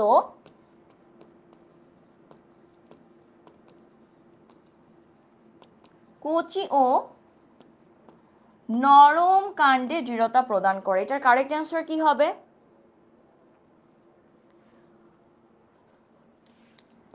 মরিচ হবে না, পাট হবে না, বেগুন হবে না, কারেক্ট অ্যান্সার কি হবে? লাউ। আমাদের বইতে দুইটা এক্সাম্পল দেওয়া ছিল এখানে, কি কি? একটা ছিল কুমড়া, তাই তো? এখন কুমড়ার সাথে লাউয়ের যে কাণ্ডটা সেটা কিন্তু দেখতে অনেকটাই একই রকম, তাই তো? এই কারণে এটা কি হবে? কোলেনকাইমা টিস্যু কোন উদ্ভিদের মধ্যে মূলত দেখা যায়? সেটা হচ্ছে লাউয়ের মধ্যে আমরা দেখতে পারি। ওকে, দৃঢ়তা প্রদান করার যে কাজটা। এবার দেখো নিম্নের কোনটি প্রাণী কোষে বিদ্যমান? এমন একটা জিনিস যেটা আমাদের কোষে থাকে কিন্তু উদ্ভিদ কোষে থাকে না। যেমন আমরা একটু আগে যখন পড়াশোনা করলাম আমরা কি বললাম? প্লাস্টিড উদ্ভিদে থাকে, আমাদের থাকে না। কিন্তু আমাদের মধ্যেও এমন একটা জিনিস আছে যেটা আমাদের আছে কিন্তু উদ্ভিদের নেই, ঠিক আছে? কি সেটা? ক্রোমোপ্লাস্ট, কোষ প্রাচীর। ক্রোমোপ্লাস্ট তো হবেই না, আমাদের তো প্লাস্টিড নেই। কোষ প্রাচীরও আমাদের নেই। ক্লোরোপ্লাস্ট, সেটাও হবে না প্লাস্টিক। কারেক্ট অ্যান্সার কি হবে? সেন্ট্রোজোম। এই যে দেখো সেন্ট্রোজোম, কেন সেন্ট্রোজোমের গুরুত্ব এত বেশি? কারণ সেন্ট্রোজোম কি বলতো, আমাদের কোষ বিভাজনের যে কাজটা সেটা করতে খুবই হেল্প করে, ঠিক আছে? কোষ বিভাজনের কাজে খুবই হেল্প করে আমাদের সেন্ট্রোজোম। এই জিনিসগুলো মাথায় রাখতে হবে, এই জিনিসটা মূলত প্রাণী কোষে থেকে থাকে, ঠিক আছে? ওকে, কেন্দ্রিকা অনুপস্থিত থাকে কোন কোষে? এটা খুবই কমন একটা এমসিকিউ, যে কেন্দ্রিকা বলতে আসলে কাকে বোঝানো হচ্ছে? নিউক্লিয়াসকে। নিউক্লিয়াস নেই কোন কোষের মধ্যে? ট্রাকিড, কি মনে হয়? ট্রাকিড তো হবে না। সঙ্গী কোষ, পরিণত সঙ্গী কোষ, কি মনে হচ্ছে? সিফ কোষ, কি মনে হচ্ছে? এই দুইটা শব্দ সঙ্গী কোষ, সিফ কোষ একটু একটু পরিচিতি লাগতেছে যে হয়তো বা নিউক্লিয়াস এই দুইটার মধ্যে একটাতেই ছিল, রাইট? সেন্ট্রোজোমও হবে না। পরীক্ষার হলে এরকম সিচুয়েশনে তো আমরা অনেক সময় পড়ি, তাই না? যে মনে হয় আচ্ছা সঙ্গী কোষ ছিল না সিফ কোষ ছিল, কোনটা হবে কারেক্ট অ্যান্সার। এই সিচুয়েশনগুলা তুমি যদি কি করতে চাও, অ্যাভয়েড করতে চাও, তাই বইয়ের লাইন টু লাইন রিডিং পড়তে হবে এবং একটু বুঝে বুঝে পড়তে হবে। পরিণত সিফ কোষে কোনো নিউক্লিয়াস থাকে না, কারণ পরিণত সিফ কোষগুলো আসলে কাহিনীটা কি হয়, পরিণত সিফ কোষগুলা একটার পর একটা এভাবে বসে বসে আমাদের কি তৈরি করে বলো তো?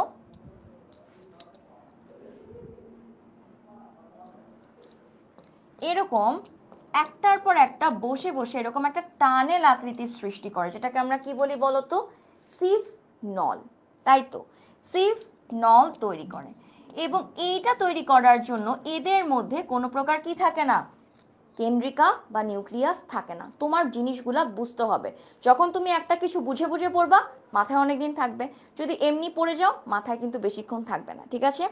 আর আমি দেখতে পাচ্ছি এখনো আমাদের শেয়ারের পরিমাণ খুবই কম, তো আমার মনে হচ্ছে তোমরা হয়তোবা যে সুপার সাজেশনটা আজকে দেওয়ার কথা ছিল সেটা হয়তোবা তোমাদেরকে দিতে পারবো না।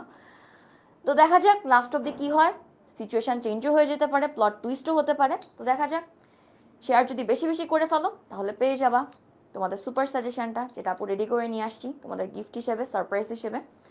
ওকে,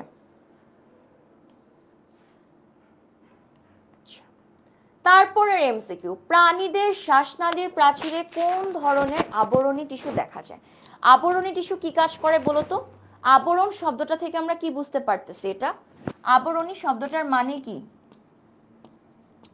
আবৃত করে রাখে। এখন কোন ধরনের টিস্যু তোমার শ্বাসনালী মানে কি ফুসফুসের সব কিছুকে কি করে রাখতেছে? আবৃত করে রাখতেছে। সেটা কি হবে? সিলিয়া, ক্ষণপদ, ফ্লাজেলা নাকি গ্রন্থি? কি হবে বলো কারেক্ট অ্যান্সার?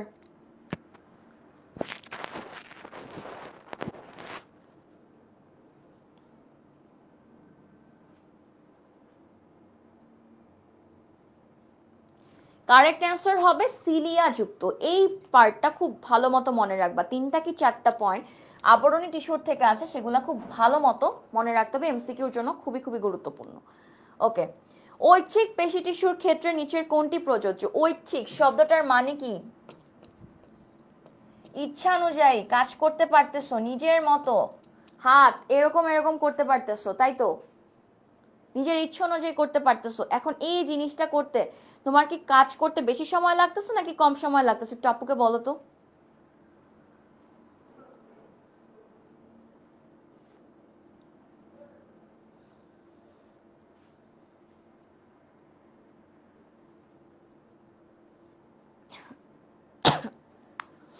বেশি সময় লাগতেছে নাকি কম সময় লাগতেছে?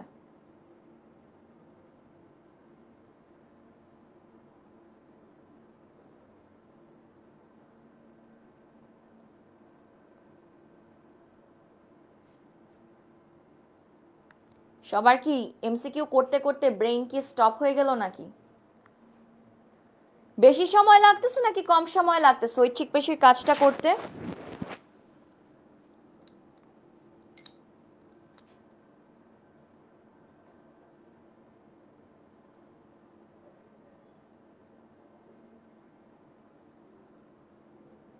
ওকে, তাহলে কি কম সময় লাগতেছে। এখন আমরা এমসিকিউ সলভের ক্ষেত্রে প্রথমে আমরা প্রশ্নটা পড়বো, দ্বিতীয়ত আমরা একটু অপশনগুলো দেখব।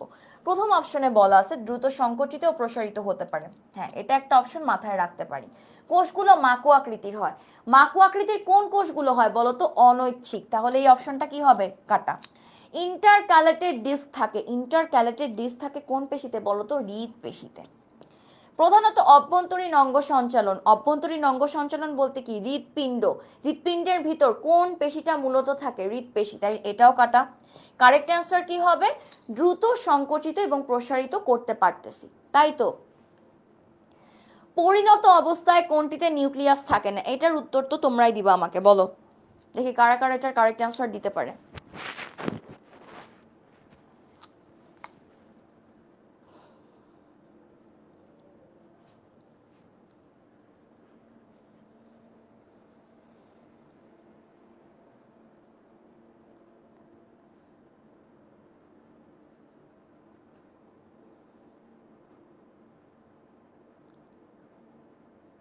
ওকে,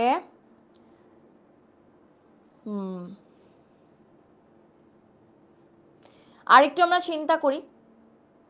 ওকে, ফাতেমা,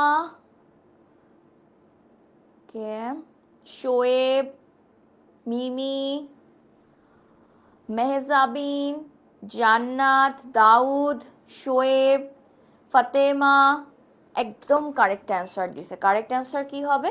কারেক্ট অ্যান্সার হবে সিফ কোষ। সেটা আপু একটু আগে তোমাদেরকে পড়াইছি। এবং কেন বলছিলাম বলো তো, সিফ কোষে কেন নিউক্লিয়াস থাকতেছিল না? কারণ সেটা একটার পর একটা মিলে মিলে একটা সিভ নল তৈরি করে। ঠিক আছে, রক্ত রসে জৈব এবং অজৈব পদার্থের পরিমাণ কতটুকু থাকে? আসো, এটার একটা হিসাব নিকাশ আছে। প্রথমেই শব্দটা কি? রস। রস মানে কি? পানীয়। এই পানিটার পরিমাণটা মূলত থাকে 91 থেকে 92%, 100%-এর মধ্যে। তাহলে রক্তরসের মধ্যে পানির পরিমাণই যদি 91 থেকে 92% থাকে, তাহলে বাকি সবকিছু আর কি থাকবে বলতো? বাকি অংশতে কি থাকে? মূলত এই জৈব এবং অজৈব অংশটাই থাকে। তাহলে এটার কারেক্ট অ্যান্সার কি হবে? 8 থেকে 9%। বুঝে বুঝে পড়ো জিনিসগুলা, বারবার বলতেছি বুঝে বুঝে এমসিকিউ সলভ করতে হবে। ফটাফট উত্তর, যেমন এটার ক্ষেত্রে মেজরিটি দেখাবে 10 থেকে 12%, এটা আমি গ্যারান্টি দিয়ে বলতেছি। কারণ দেখেই অপশনটাকে খুব মানে ভালো মনের মতো একটা অপশন লাগে এই অপশন বিটাকে, কিন্তু আসল ঘটনা কি? রক্ত রস মানে কি? পানীয়র পরিমাণ বেশি। পানির পরিমাণ কত থাকে? 91 থেকে 92%। তাহলে 100-র মধ্যে 91 থেকে 92 আমি যদি বাদ দিই, থাকে কি? 8 থেকে 9%। এবং সে অংশ জুড়ে কি থাকে? জৈব এবং অজৈব পদার্থ। কোনটি প্লাস্টিড নয়? এটা খুবই ইজি। ক্লোরোপ্লাস্ট একটা প্লাস্টিড, ক্রোমোপ্লাস্ট একটা প্লাস্টিড, লিউকোপ্লাস্ট একটা প্লাস্টিড। টিনোপ্লাস্ট বলতে এই ইহজীবনে কোনো প্রকার প্লাস্টিড নেই। তাই কারেক্ট অ্যান্সার কি হবে? টিনোপ্লাস্ট। ওকে, প্লাস্টিড কত প্রকার? আগের এমসিকিউতেই বলে দিছি, অবশ্যই সেটা কত হবে? 3 প্রকার। আচ্ছা, এই ছিল আমাদের 2 নাম্বার থেকে পরীক্ষাতে আসার মতো এমসিকিউ। এখন তোমাদের কি মনে হচ্ছে যে দ্বিতীয় চ্যাপ্টার থেকে এমসিকিউ আসে মূলত কোন অংশ থেকে? দেখি কারা কারা বলতে পারো।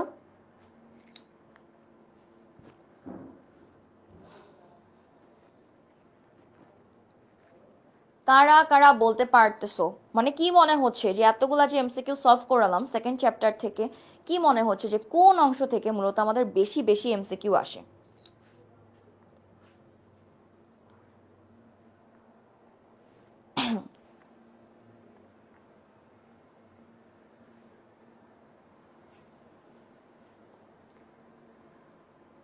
টিস্যু। এই যে অর্ণব একদম কারেক্ট পজিশনে, ও একদম ঠিক কথা বলছে। কি কোনটা থেকে আমাদের বেশি আসে? টিস্যু থেকে। টিস্যু থেকে আমাদের এমসিকিউটা খুব খুব বেশি পরিমাণে আসে। এবং একই সাথে এই যে প্রাণী কোষ বা উদ্ভিদ কোষের মধ্যে যে পার্থক্যটা, সেটাও খুবই গুরুত্বপূর্ণ।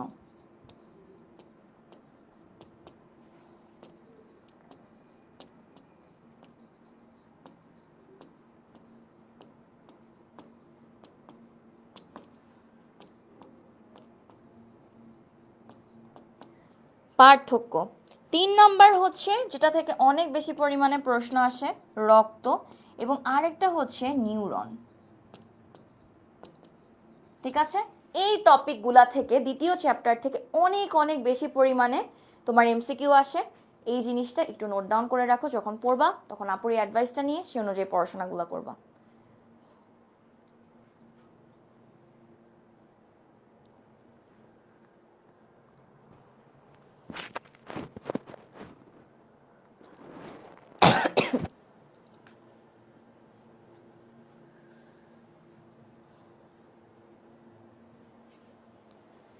এই যে নীল একটা চমৎকার উত্তর দিয়ে ফেলছে। মাইটোকন্ড্রিয়া থেকেও কিন্তু আমাদের প্রশ্ন আসে, তবে এমসিকিউটা আসে একটু কম। তারপরও এমসিকিউর জন্য খুবই গুরুত্বপূর্ণ মাইটোকন্ড্রিয়া। ঠিক আছে,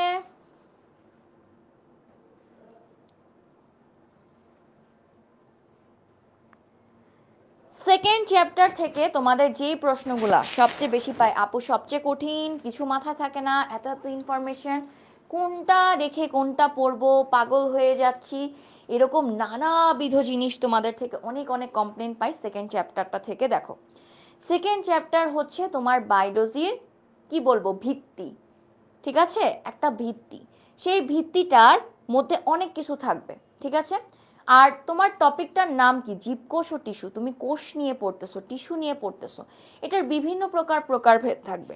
আমি বলবো যে তুমি একটু আগ্রহ নিয়ে একটু মজা মজা করে পড়তে থাকো, তাহলে দেখা যাবে বোরিং যে ভাবটা থাকে, বোরিং যে পার্টটা থাকে এই অধ্যায়, সেটা কিন্তু দূর হয়ে যাবে, ঠিক আছে। একটু বুঝে বুঝে পড়তে থাকো, দেখবা প্রবলেমগুলো সলভ হয়ে গেছে।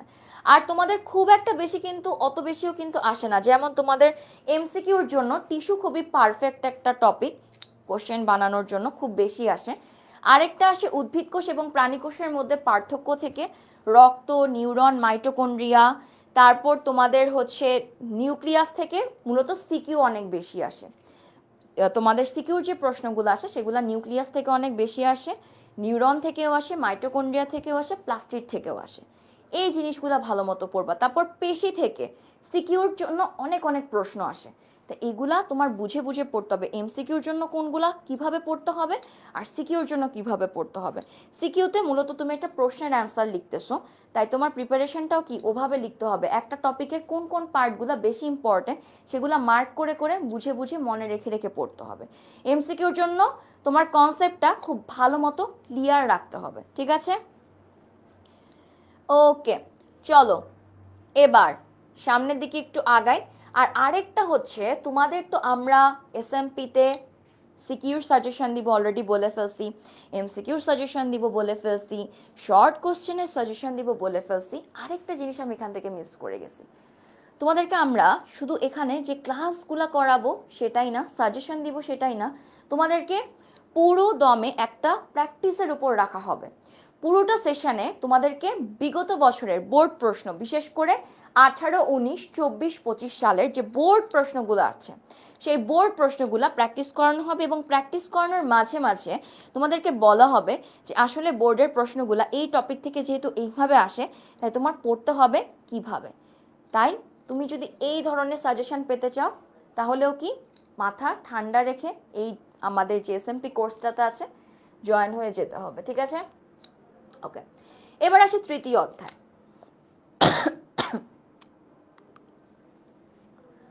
বলো এটার অ্যান্সার দাও, কারা কারা পারে এটার অ্যান্সার দিতে।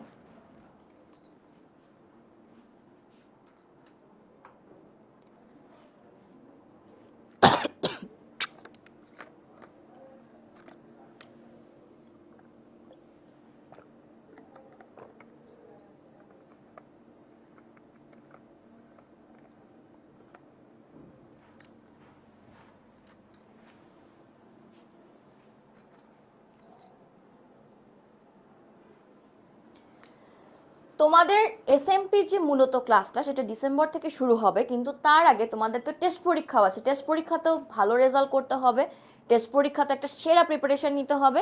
তো সেটার কিন্তু প্রস্তুতি কোর্স, টেস্ট পরীক্ষার প্রস্তুতি কোর্সটাও কিন্তু শুরু হয়ে যাচ্ছে, এবং তোমরা যারা এসএমপিতে ভর্তি হবা তারা কিন্তু টেস্ট পরীক্ষার যে প্রস্তুতি কোর্স আছে সেটাও কিন্তু পেয়ে যাচ্ছ, ঠিক আছে। ওকে, এটার অ্যান্সার সুমনা বলতেছে সি। ওকে, সুমনা বলতেছে সি, কিন্তু আরেকজন বলে ফেলতেছে এ। এখানে একটা ঝামেলা হয়, একটা জিনিস সবসময় মনে রাখবা,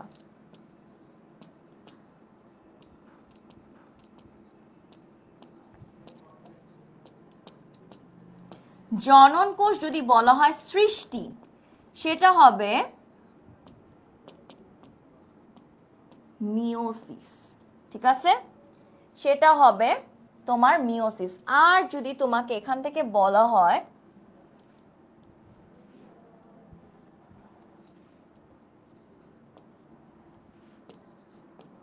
জনন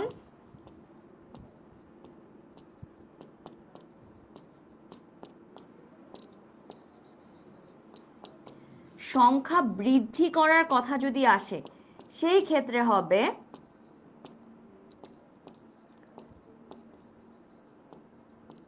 মাইটোসিস। তোমার প্রশ্নটাতে এখন কি চাচ্ছে বলো তো,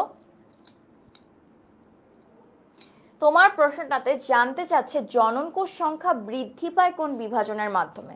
তাহলে বিভাজনের মাধ্যমে বৃদ্ধি পাচ্ছে কোন প্রক্রিয়াতে, সেটা হবে মাইটোসিস। খুবই খুবই ইম্পর্টেন্ট একটা এমসিকিউ, ঠিক আছে? ওকে, যে আকৃতির ক্রোমোজোমকে কি বলা হয়? মূলত মাইটোসিসের এমন একটা ধাপ আছে যেটাকে আমরা কি বলি বলতো? অ্যানাফেজ ধাপ।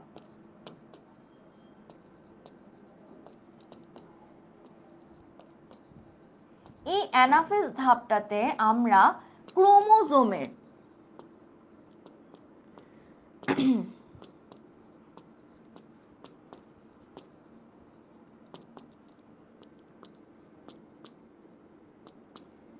নানা আকৃতি দেখতে পাই। এর মধ্যে কয়েকটা আছে খুবই কমন, সেটা কি? V, L, J, I. এখন এগুলার নামের মধ্যে মেটা, সাবমেটা, অ্যাক্রো, টেলো। মেটা কোনটা, সাবমেটা কোনটা, অ্যাক্রো কোনটা, টেলো কোনটা? বুঝে গেলাম। তাহলে কারেক্ট অ্যান্সার কি হবে 27 নম্বরের? অ্যাক্রোসেন্ট্রিক। ঠিক আছে, এটা একটু মনে রাখবা, এই ছন্দটা অনুযায়ী মনে রাখবা, মেটা, সাবমেটা, অ্যাক্রো, টেলো, VLJI। ঠিক আছে, ওকে। নিচের কোন ভাইরাস ক্যান্সার কোষ সৃষ্টিতে সহায়তা করে? এটা খুবই বইয়ের একদম বেসিক থেকে আসা। কোনটা বলো তো, কি হবে কারেক্ট অ্যান্সার?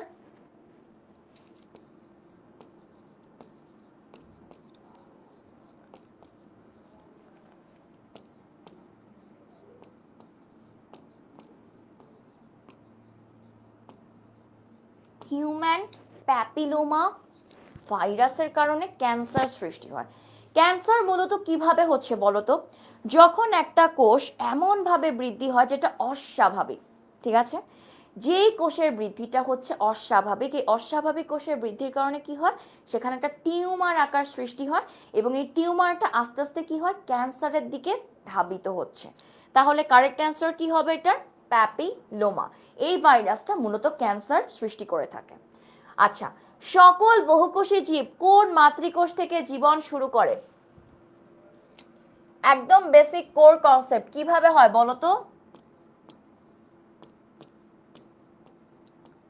পুং গ্যামেট বাবার থেকে আসে, মার থেকে কি আসে?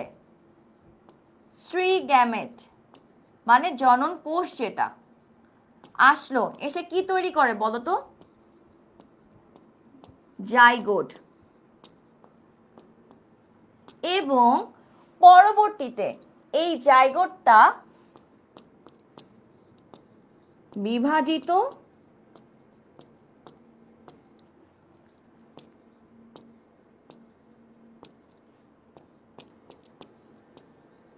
কোষ, টিস্যু,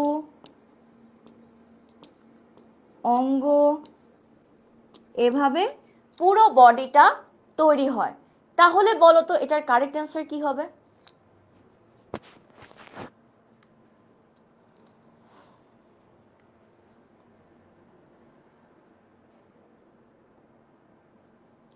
কারেক্ট অ্যান্সার হবে জাইগোট। ওকে। স্পিন্ডল যন্ত্র সৃষ্টি হয় কোন ধাপে? স্পিন্ডল যন্ত্র একদম শুরুই হয় মূলত আমাদের এই যে এই ছবিটা, প্রোমেটাফেজ ধাপ। এখানে থাকা এই যে অংশগুলো, এগুলাই কি স্পিন্ডল যন্ত্র, যেটা তৈরি হচ্ছে কোন ধাপে? প্রোমেটাফেজ। মেটাফেজের ঠিক আগের ধাপটাতে মূলত এইভাবে তৈরি হচ্ছে। কোষ বিভাজন ক্রোমোজোমের কোন আকারটিকে সাবমেটাসেন্ট্রিক বলা হয়? দেখি 31 নম্বরের উত্তর তোমরা দাও আমাকে।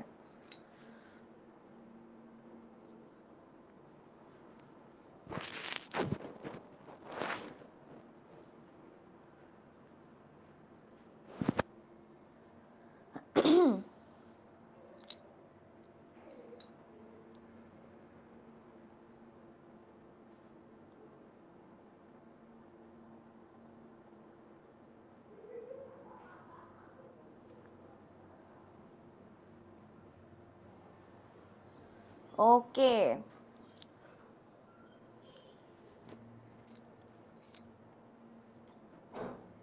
আমরা কি লাইভটা শেয়ার করতেছি?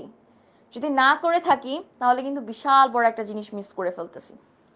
আবারও বলে দিচ্ছি, যদি তোমরা 200% প্রস্তুতি নিশ্চিত করতে এই সুপার সাজেশনটা পেতে চাও, কি করতে হবে? শেয়ার করে দিতে হবে। আর শেয়ারিং ইজ কেয়ারিং, ফ্রেন্ডদের মধ্যে শেয়ার করে দাও, ঠিক আছে? ওকে, দেখি। ইয়াস, কারেক্ট অ্যান্সার হবে বি। দেখি এখন অবধি দাউদ খুব ভালো মতো ক্লাস করে যাচ্ছে, সে প্রত্যেকটার কারেক্ট অ্যান্সার একদম পারফেক্টলি দিচ্ছে।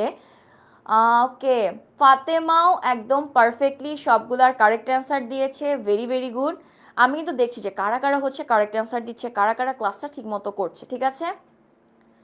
ওকে,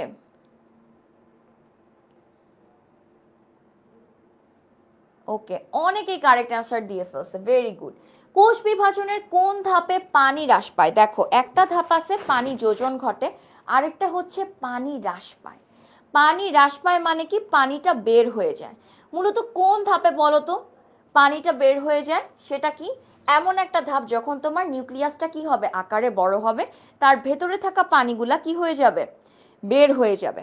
এই ধাপটাকে আমরা মূলত কি ধাপ বলে থাকি? এটা হচ্ছে মূলত প্রফেজ ধাপ। এই দেখো, এখানে ক্রোমোজোম গুলাকেও দেখো একটু কি অবস্থায় আছে, এবং এই ধাপটাতে নিউক্লিওলাস এবং নিউক্লিয়ার যে মেমব্রেনটা আছে সেটা আস্তে আস্তে কি হবে বলো তো?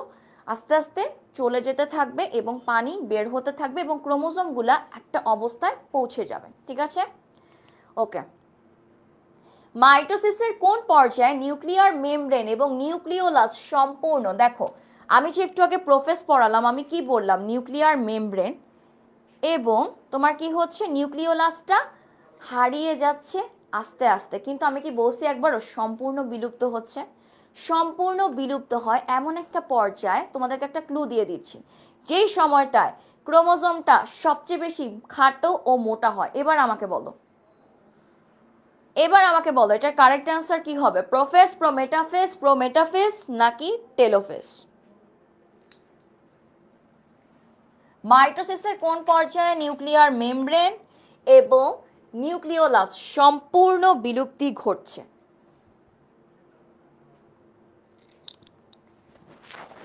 এক্স্যাক্টলি, কারেক্ট অ্যান্সার হবে কি? মেটাফেজ। মেটাফেজে সবচেয়ে বেশি ক্রোমোজোম খাটো ও এবং মোটা হয় এবং এই সময়টাতে একদম ভিন্ন একটা পরিস্থিতিতে চলে আসে।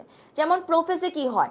পানিটা বের হয়, নিউক্লিয়াসটা আকারে বড় হয়, ক্রোমোজোমগুলোকে আমরা একদম ক্লিয়ারলি দেখতে পারি। এরপরের ধাপটাতে কি হয়? ওই নিউক্লিয়ার মেমব্রেন, নিউক্লিওলাসটা আস্তে আস্তে মানে তোমার হারাতে থাকে, কিন্তু পুরোপুরি হারিয়ে যায়নি এবং স্পিন্ডল যন্ত্র আসে।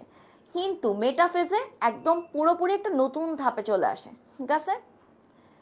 ওকে, যে বলতেছেন যে টেলোফেজ হবেই হবে, পড়াশোনা ঠিকমতো করতে হবে। দেখো এই চিত্রটা দেখো, দুইটা চিত্র দেওয়া, একটা হচ্ছে এ আর একটা হচ্ছে বি। এই চিত্রটা কি বলতো? এই চিত্রটা মূলত হচ্ছে আমাদের অ্যামাইটোসিস। এখন অ্যামাইটোসিস কাদের হয় বলতো? আমাদের হয় নাকি এককোষীদের হয়? এককোষীদের হয়। কিভাবে হয় এবং এদের মূল বৈশিষ্ট্যটা কি থাকে? অপশনগুলো একটু পড়ি, দেখি কোনটা মিলে। নিউক্লিক বস্তু প্রোটোপ্লাজম এ ছড়ানো থাকে, নিউক্লিয়াস পর্দা দ্বারা বেষ্টিত থাকে। এটা তো কখনোই হবে না। এককোষী মানে কি? আদিকোষ। আদিকোষ মানে কি? নিউক্লিয়াস সুগঠিত নয়, কোনো আবরণের মধ্যে নেই। কারেক্ট অ্যান্সার কি হবে? দুই তো বাদ পড়েই গেল, 1 এবং 3, ঠিক আছে? বুঝছি এমসিকিউটা?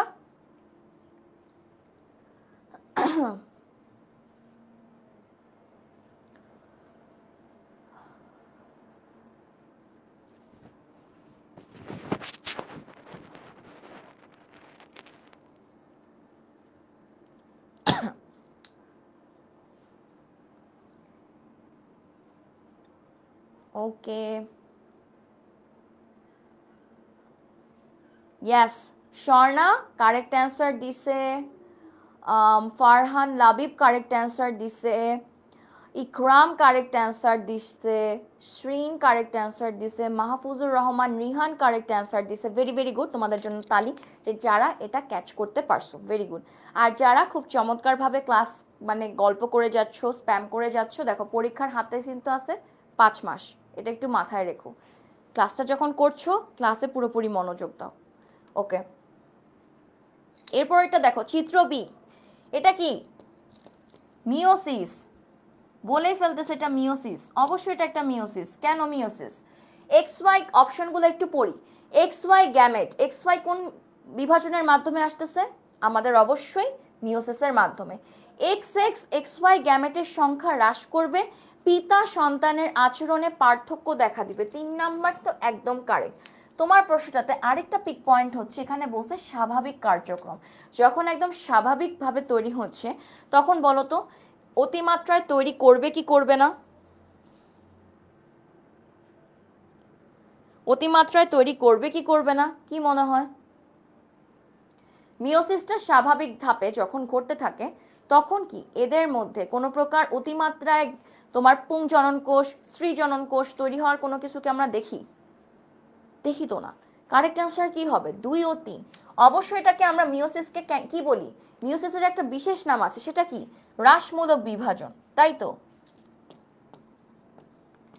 কারণ অর্ধেক হয়ে যায় সবকিছু।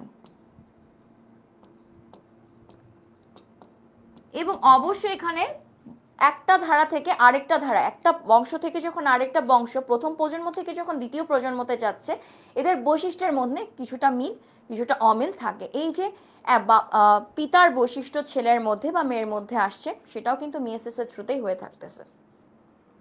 ওকে, উপরের চিত্রটি মাইটোসিস কোষ বিভাজনের কোন পর্যায়ে বলো তো? ক্রোমোসোমগুলা প্রথম কথা আলাদা হয়ে গেছে, সেন্ট্রোমিয়ার দিয়েই তারা আলাদা হয়ে গেছে এবং বিপরীত দিকে যাচ্ছে।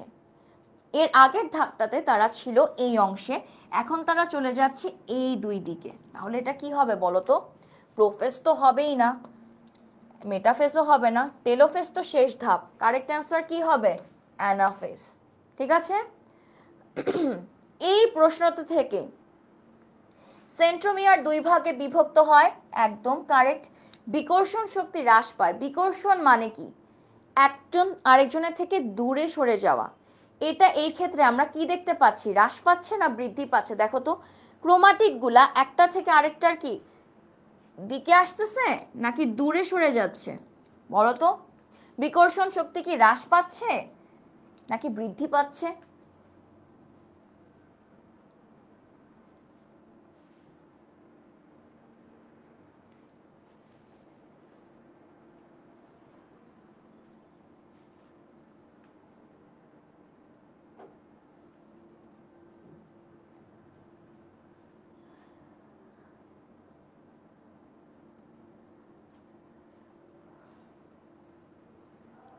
থার্টি সেভেনের সি নাম্বার অপশন তো হবেই না, দুইটাতেই বলতেছে 2 ও 2, 2 ও 2 তো হবেই না। কারেক্ট অ্যান্সার কি হবে? 1 ও 3। বিকর্ষণ মানে কি? একটা আরেকজনের থেকে দূরে সরে যাওয়া, এখানে দূরে সরে যাওয়াটা অনেক বেড়ে গেছে। হ্রাস মানে কমে যাওয়া, এখানে কিন্তু কি হচ্ছে? বৃদ্ধি পাচ্ছে। এই যে চমৎকার ভাবে বৃষ্টি বলতেছেন হ্রাস পাচ্ছে, হ্রাস মানে কমে যাওয়া, বৃদ্ধি পাওয়া না।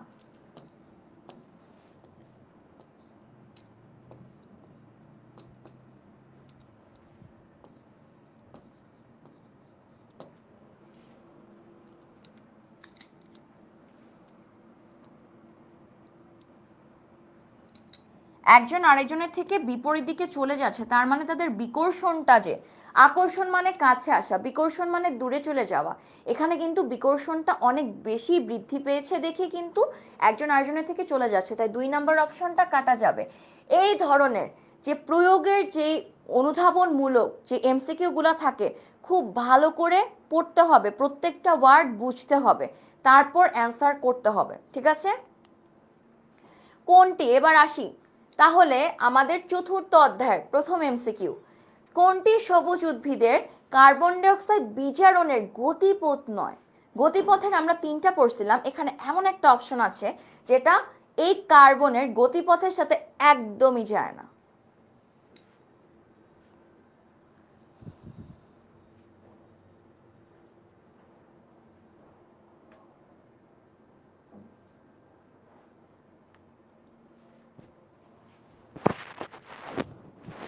আমরা কিন্তু একদম শেষ পর্যায়ে চলে আসতেছি, যদি আমাদের শেয়ারিং ওমনে না হয় আমরা কিন্তু পাচ্ছি না আমাদের সুপার সাজেশনটা। ঠিক আছে, ওকে। ওয়াটসন এবং ক্রিক এরা কার্বন ডাই অক্সাইড বিজারণের সাথে কখন, কোন সময়, কিভাবে যুক্ত ছিল বলেন। এই যে যারা চমৎকার ভাবে ডি কে কারেক্ট অ্যান্সার বলতেছেন, বলেন। এরা তো মূলত ডিএনএ এর সাথে যুক্ত ছিল, এরা কবে কার্বন ডাই অক্সাইডের সাথে যুক্ত হলো? কারেক্ট অ্যান্সার কি হবে? ক্যালভিন, হ্যাচ এবং কেসলেসিয়ান অ্যাসিড বিপাক চক্র। এখানে আমার প্রশ্নটাতে কি বলছে, কোনটি সবুজ উদ্ভিদের কার্বন ডাই অক্সাইড বিজারণের গতিপথ নয়? তাহলে গতিপথ নয় কি হবে? অবশ্যই ওয়াটসন এবং ক্রিকের যে চক্রটা সেটা DNA related, carbon die oxide related না, ঠিক আছে। এবার আসি কোনটি C4 উদ্ভিদ, ঠিক আছে।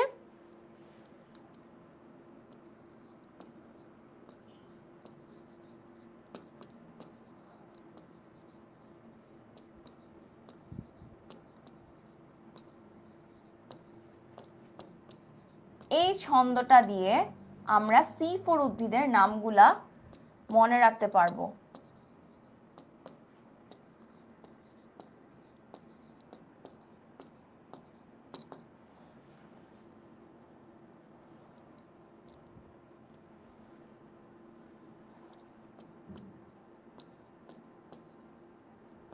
ওকে, তাহলে আ দিয়ে কি আসতেছে বলো তো? আখি দিয়ে আখ, ঠিক আছে। মুনির তোমার ম দিয়ে আসতেছে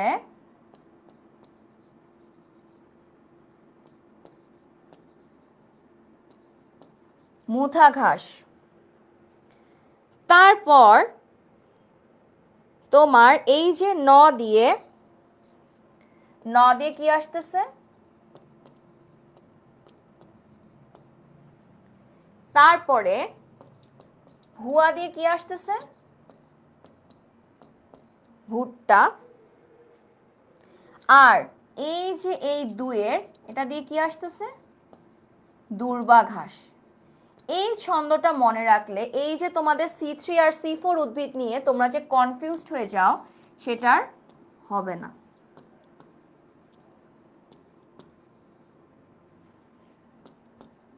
ঠিক আছে, এই ছন্দটা তুমি যদি মনে রেখে এটা দাগাও তাহলে তোমাদের যে C4 আর C3 উদ্ভিদ নিয়ে খুবই একটা কনফিউশন থাকে সেটা কিন্তু আর থাকবে না।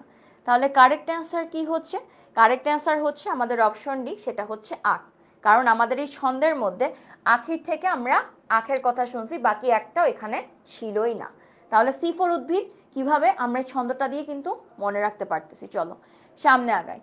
সামনের এমসিকিউ গুলো কি বলছে? শক্তি উৎপাদনে ব্যবহৃত হয় কোনটি? শক্তি আমরা কিভাবে উৎপাদন করি বলো তো?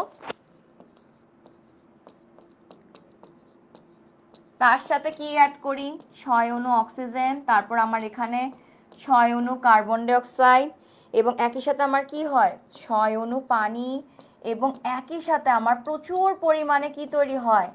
এটিপি। এখন এটা হচ্ছে মূল আমাদের সমীকরণ আমাদের শক্তি উৎপাদনের ক্ষেত্রে। এখানে দেখো তো কোথাও পানি কি বলছি ব্যবহৃত হয়, মানে এই অংশটুকুতে কাজে লাগে, যেটা ব্যবহার করে তুমি শক্তি পাও। এখানে পানি আছে নাই, কার্বন ডাই অক্সাইড আছে নাই, কার্বন মনোক্সাইড আছে নাই। কারেক্ট অ্যান্সার কি হবে? কারেক্ট অ্যান্সার হবে অক্সিজেন। ঠিক আছে, শক্তি উৎপাদনে পানি ব্যবহৃত হয় না। এই যে দেখো এটা কি অক্সিজেন। C4 উদ্ভিদের প্রথম স্থায়ী পদার্থ কি? অবশ্যই এটা কি হবে বলো?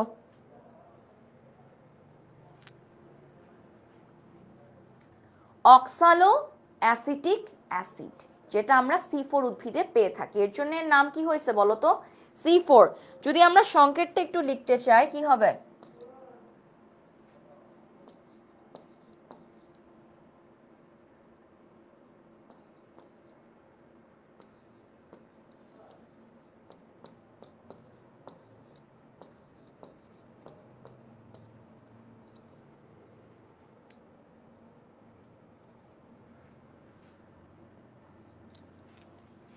এটা হচ্ছে আমাদের অক্সালো অ্যাসিটিক অ্যাসিডের সংকেত। দেখি কার্বন কয়টা? একটা, দুইটা, তিনটা, চারটা। তাহলে কারেক্ট অ্যান্সার কি হবে? অক্সালো অ্যাসিটিক অ্যাসিড। মাইটোকন্ড্রিয়া স্বাভাবিক শ্বসনের কোন কোন ধাপের সাথে সম্পর্কযুক্ত? প্রথম এবং দ্বিতীয় দুইটাই হয় সাইটোপ্লাজমে, লাস্টের যে দুইটা ধাপ থাকে তৃতীয় এবং চতুর্থ, এই দুইটা মূলত হয়ে থাকে আমাদের মাইটোকন্ড্রিয়া। কারণ চতুর্থ ধাপের মধ্যে কে থাকে? ক্রেবস, এবং যেটাতে সবচেয়ে বেশি শক্তি উৎপন্ন হয়।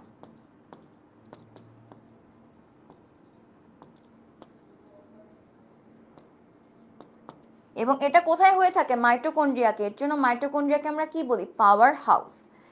পত্ররন্ধ্র কোন অবস্থাতে বন্ধ হয়ে যায়? পাতায় পানির পরিমাণ বৃদ্ধি পেলে?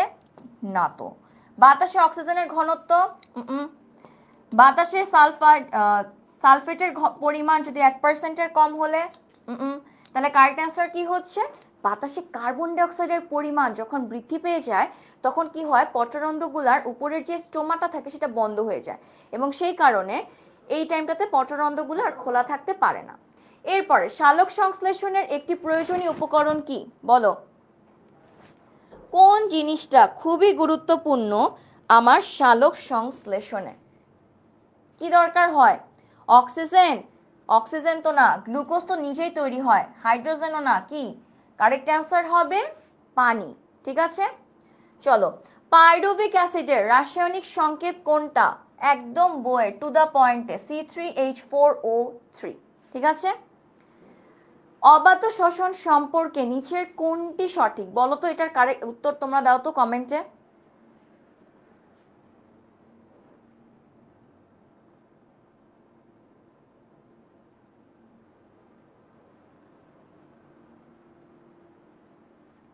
তোমাদের বইয়ে আমি বলি, তোমাদের প্রথমে 4টা ধাপের কথা লেখা ছিল, কিন্তু মূলত একদম এক্স্যাক্ট টু দা পয়েন্টে লেখা ক্রেবস চক্র এবং ইলেকট্রন, যেটা হচ্ছে ফাইনাল ধাপ থাকে, সেই দুইটা ধাপ কিন্তু তোমার মূলত হয়ে থাকে মাইটোকন্ড্রিয়াতে। দ্বিতীয় যে ধাপটা থাকে সেখানে কিন্তু সাইটোপ্লাজমের কিছুটা হলেও অবদান থাকে। পুরোটা জিনিস মাইটোকন্ড্রিয়াতে কিন্তু সংগঠিত হয় না, এটা মাথায় রাখতে হবে।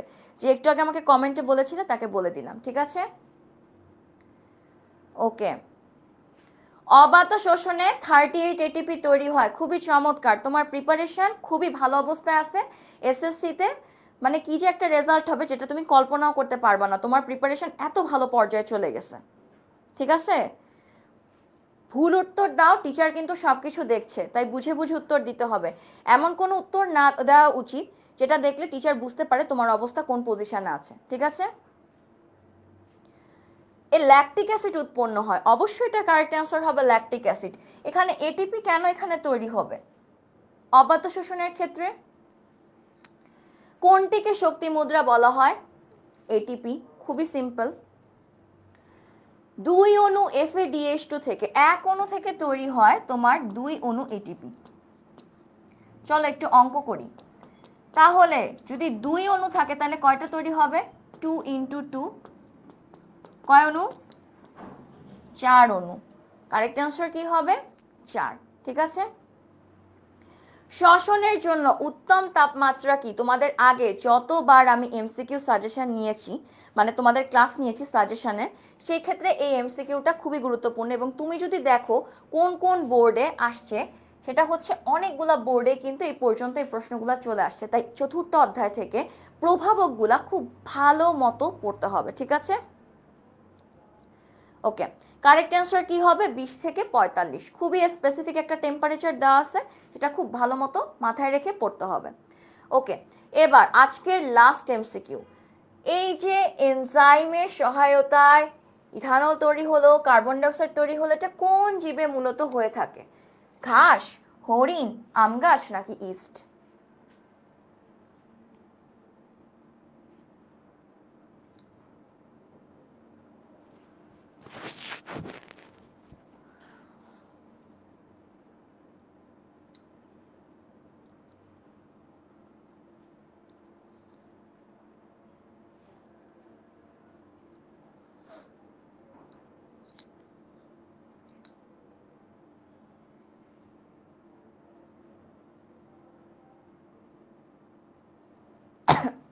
এই প্রশ্নটার উত্তর কি হবে? এই যে প্রক্রিয়াটা, এটা মূলত কোন প্রক্রিয়া? অবাত। এখন এই অবাত শোষণটা মূলত হচ্ছে কোথায়? ইস্টে হচ্ছে, ঘাসে হচ্ছে, হরিণে হচ্ছে, নাকি মুথা গাছে হচ্ছে?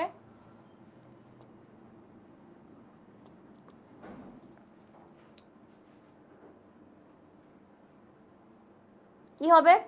ইস্টের মধ্যে মূলত এই প্রক্রিয়াটা হয়ে থাকে। তো আমাদের মূলত আজকে অধ্যায় 1, 2, 3, 4-এর তোমার টেস্ট পরীক্ষা এবং এসএসসিতে আসতে পারে এমন কিছু এমসিকিউ কিন্তু আমরা সলভ করলাম। এখন তোমাদের মাথায় আসতে পারে যে এই এমসিকিউ ক্লাসটা করে আমি আসলে কি শিখলাম। দেখো, প্রত্যেকটা চ্যাপ্টার শেষে আমি তোমাকে কিন্তু বলে দিচ্ছি, প্র্যাকটিস করার মাধ্যমে আমি এটাও ধরতে পারছি, তোমরাও ধরতে পারছো যে একটা চ্যাপ্টারের কোন কোন অংশগুলো থেকে মূলত আমাদের এমসিকিউগুলো বেশি আসে। তাই তোমার কি করতে হবে, ওই জায়গাগুলোতে এমসিকিউর প্রিপারেশনটা ওভাবেই নিতে হবে। চ্যাপ্টারটা পড়বা, এই টপিকটা থেকে আমার এমসিকিউ বেশি আসে, তাই এই টপিকটার প্রত্যেকটা শব্দ আমার কনসেপ্ট ক্লিয়ার রাখতে হবে। ঠিক আছে? প্রত্যেকটা টপিকের আমার কনসেপ্ট ক্লিয়ার রাখতে হবে, যেন আমার এখান থেকে যেই প্রকার এমসিকিউ আসুক না কেন আমি যেন সেটার একদম পারফেক্ট একটা অ্যান্সার করতে পারি। খুবই গুরুত্বপূর্ণ এমসিকিউতে ফুল মার্কস পাওয়া, খুবই গুরুত্বপূর্ণ। কারণ দেখো, বায়োলজিতে লিখারও ব্যাপার থাকে, চিত্র আঁকারও ব্যাপার থাকে। তো দেখা যায় সব কিছু মিলিয়ে পারফেক্ট একটা রিটেন এক্সাম নাও হতে পারে। কি করতে হবে, এমসিকিউতে চেষ্টা করতে হবে 25-এ 25 পাওয়ার, যেন তোমার A+টা ছুটে না যায়। ঠিক আছে? আর আমরা আজকে মূলত 4টা চ্যাপ্টার সলভ করেছি। তো সামনে তোমাদের এসএমপি কোর্সটাও রান হবে, এবং তোমাদের এসএমপি কোর্সের আগে তোমাদের যেহেতু টেস্ট পরীক্ষা চলে আসছে, তো তোমরা যারা এসএমপি কোর্সে আমাদের সাথে জয়েন হয়েছো তারা কিন্তু টেস্ট পরীক্ষার প্রস্তুতিটাও তোমরা পেয়ে যাচ্ছ, এবং টেস্ট পরীক্ষা খুবই গুরুত্বপূর্ণ। যেমন শুরুতে আমি তোমাদেরকে একটা গ্রাফ দেখালাম যে টেস্ট পরীক্ষার মাধ্যমে তোমার 90 থেকে 95% প্রিপারেশন কিন্তু হয়ে যায়। তো সেই প্রিপারেশনের জায়গাটা কিন্তু তোমার কনফার্ম রাখতে হবে, না হলে তুমি যখন এসএসসি পরীক্ষাতে বসবা তোমার ওই জিনিসগুলো মাথায় আসবে যে আমার তো টেস্ট পরীক্ষা খারাপ হয়েছিল, আমি কি পারবো পরীক্ষায় ভালো করতে। তো ওই কনফিডেন্সটা তুমি যদি পেতে চাও, দেখো যে কোনো একটা কিছুতে ভালো করতে গেলে কনফিডেন্স খুবই গুরুত্বপূর্ণ। আর আমি সবসময় বলি যে ভালো রেজাল্ট করার মেইন উদ্দেশ্যটাই হচ্ছে তোমার ভিতরে যেন কনফিডেন্স তৈরি হয়। কনফিডেন্স তোমার জীবনে চলার পথে খুবই গুরুত্বপূর্ণ। এমনও দেখা গিয়েছে একটা মানুষ একটা টপিকে, মানে সে বস, সে সব পারে A to Z, তারপরও কি হচ্ছে, সে পুরোপুরি পারছে না। কেন পারতেছে না? কারণ তার কনফিডেন্সটা নাই। সে হয়তোবা আগের পরীক্ষাতে খারাপ করার কারণে তার কনফিডেন্সটা অনেক লো হয়ে গেছে। তাই এই পরীক্ষাতে সে পুরোদমে প্রিপারেশনটা নেওয়ার পরও সে পরীক্ষাতে ওভাবে ভালো করতে পারতেছে না। তাই সব সময় চেষ্টা করতে হবে যে কনফিডেন্টটা রাখার। আর কনফিডেন্ট রাখার মেইন উপায়টা কি? ভালো করা। ভালো করব কিভাবে?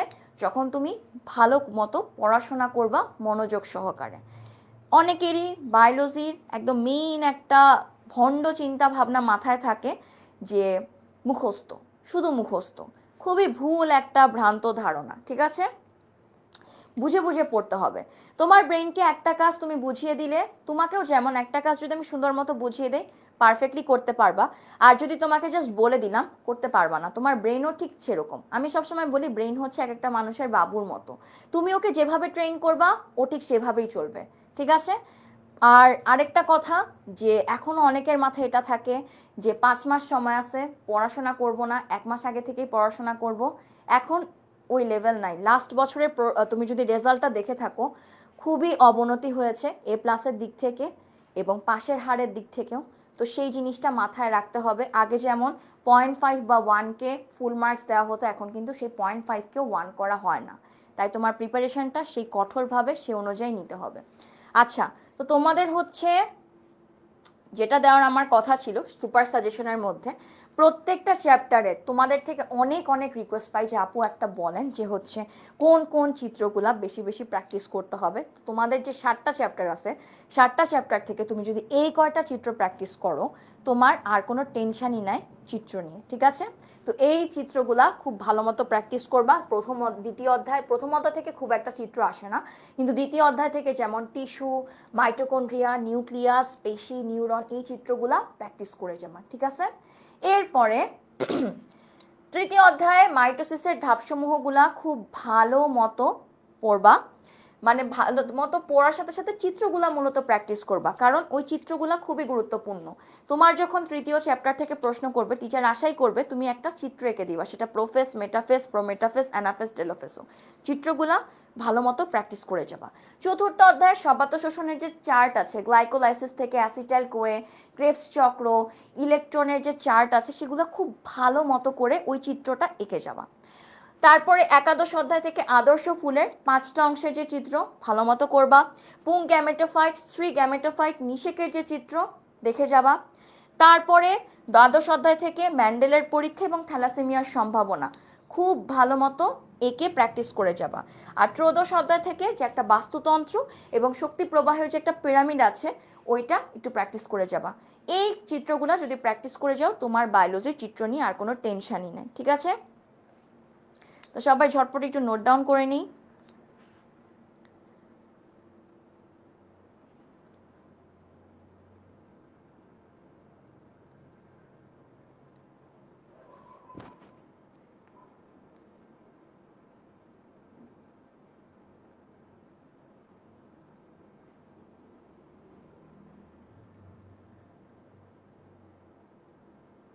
ওকে, তো এই ছিল আমাদের মূলত আজকের ওয়ান শট লাইভ ক্লাসটা। তোমরা যারা জয়েন হয়েছো সবাইকে অনেক অনেক ধন্যবাদ এভাবে ক্লাসটা জয়েন করার জন্য। আমি আশা করি তোমাদের যে এমসিকিউ নিয়ে যে প্রবলেমগুলো হয় বা কিভাবে সলভ করব, সেটার সলিউশন আমি একটু হলেও তোমাদেরকে দিতে পেরেছি। তো তোমাদেরকে আজকে ক্লাসের মধ্যে আমি অনেকগুলা সলিউশন দিয়েছি, অনেকগুলা শর্টকাটও দিয়েছি। তো তোমাদের কাছে রিকোয়েস্ট থাকবে সেগুলো একটু নোট ডাউন করে একটু প্র্যাকটিস করতে করতে যাওয়া, তাহলে দেখা যাবে পরীক্ষার আগ মুহূর্তে সব কিছু পড়তে গেলে হয় কি, মাথায় কিছুই থাকে না। তাই চেষ্টা করবা আগে থেকেই যেন তোমার প্রিপারেশনটা ভালো হয়ে যায়। অনেকেই যে কাজটা করি যে সময় আছে রেখে দেই, টুমরোর মানে একদম টুমরো কনসেপ্টে চলে যাও যে আগামীকাল পড়বো, সেই আগামীকাল আর কখনোই আসে না জীবনে। এই জিনিসটা কখনোই করা যাবে না। তুমি যতটুকু সময় পাচ্ছ সেটাকে কাজে লাগাও। আমাদের জীবনটা খুবই আনসার্টিন, যে কোনো সময় যে কোনো কিছু হয়ে যেতে পারে, সেটার জন্য প্রস্তুত থাকতে হবে এবং কোনো সময়কে অপচয় করা যাবে না। তো আশা করি তোমাদের সাথে আমাদের যে শেষ মুহূর্তের প্রস্তুতি কোর্স আছে সেটাতে দেখা হবে, আর অনেক গাইডলাইন শেয়ার করা হবে, ক্লাসের মধ্যে গল্প হবে, একসাথে সুপার একটা প্রিপারেশন নেওয়া হবে। আর যেহেতু গত বছর আমাদের পেয়েছিল 5,000, এবার কিন্তু আমাদের মিশন 10,000 এ প্লাস কনফার্ম করা, সেটা সায়েন্স, কমার্স, আর্টস সবার জন্য। তো আশা করি তোমাদের সাথে সামনের আমাদের যে মিশন আসতেছে এসএমপি, সেটাতে তোমাদের সাথে দেখা হবে, কথা হবে। সবাই ভালো থাকো, সুস্থ থাকো। অনেক অনেক ধন্যবাদ ক্লাসটাতে জয়েন করার জন্য। Thank you.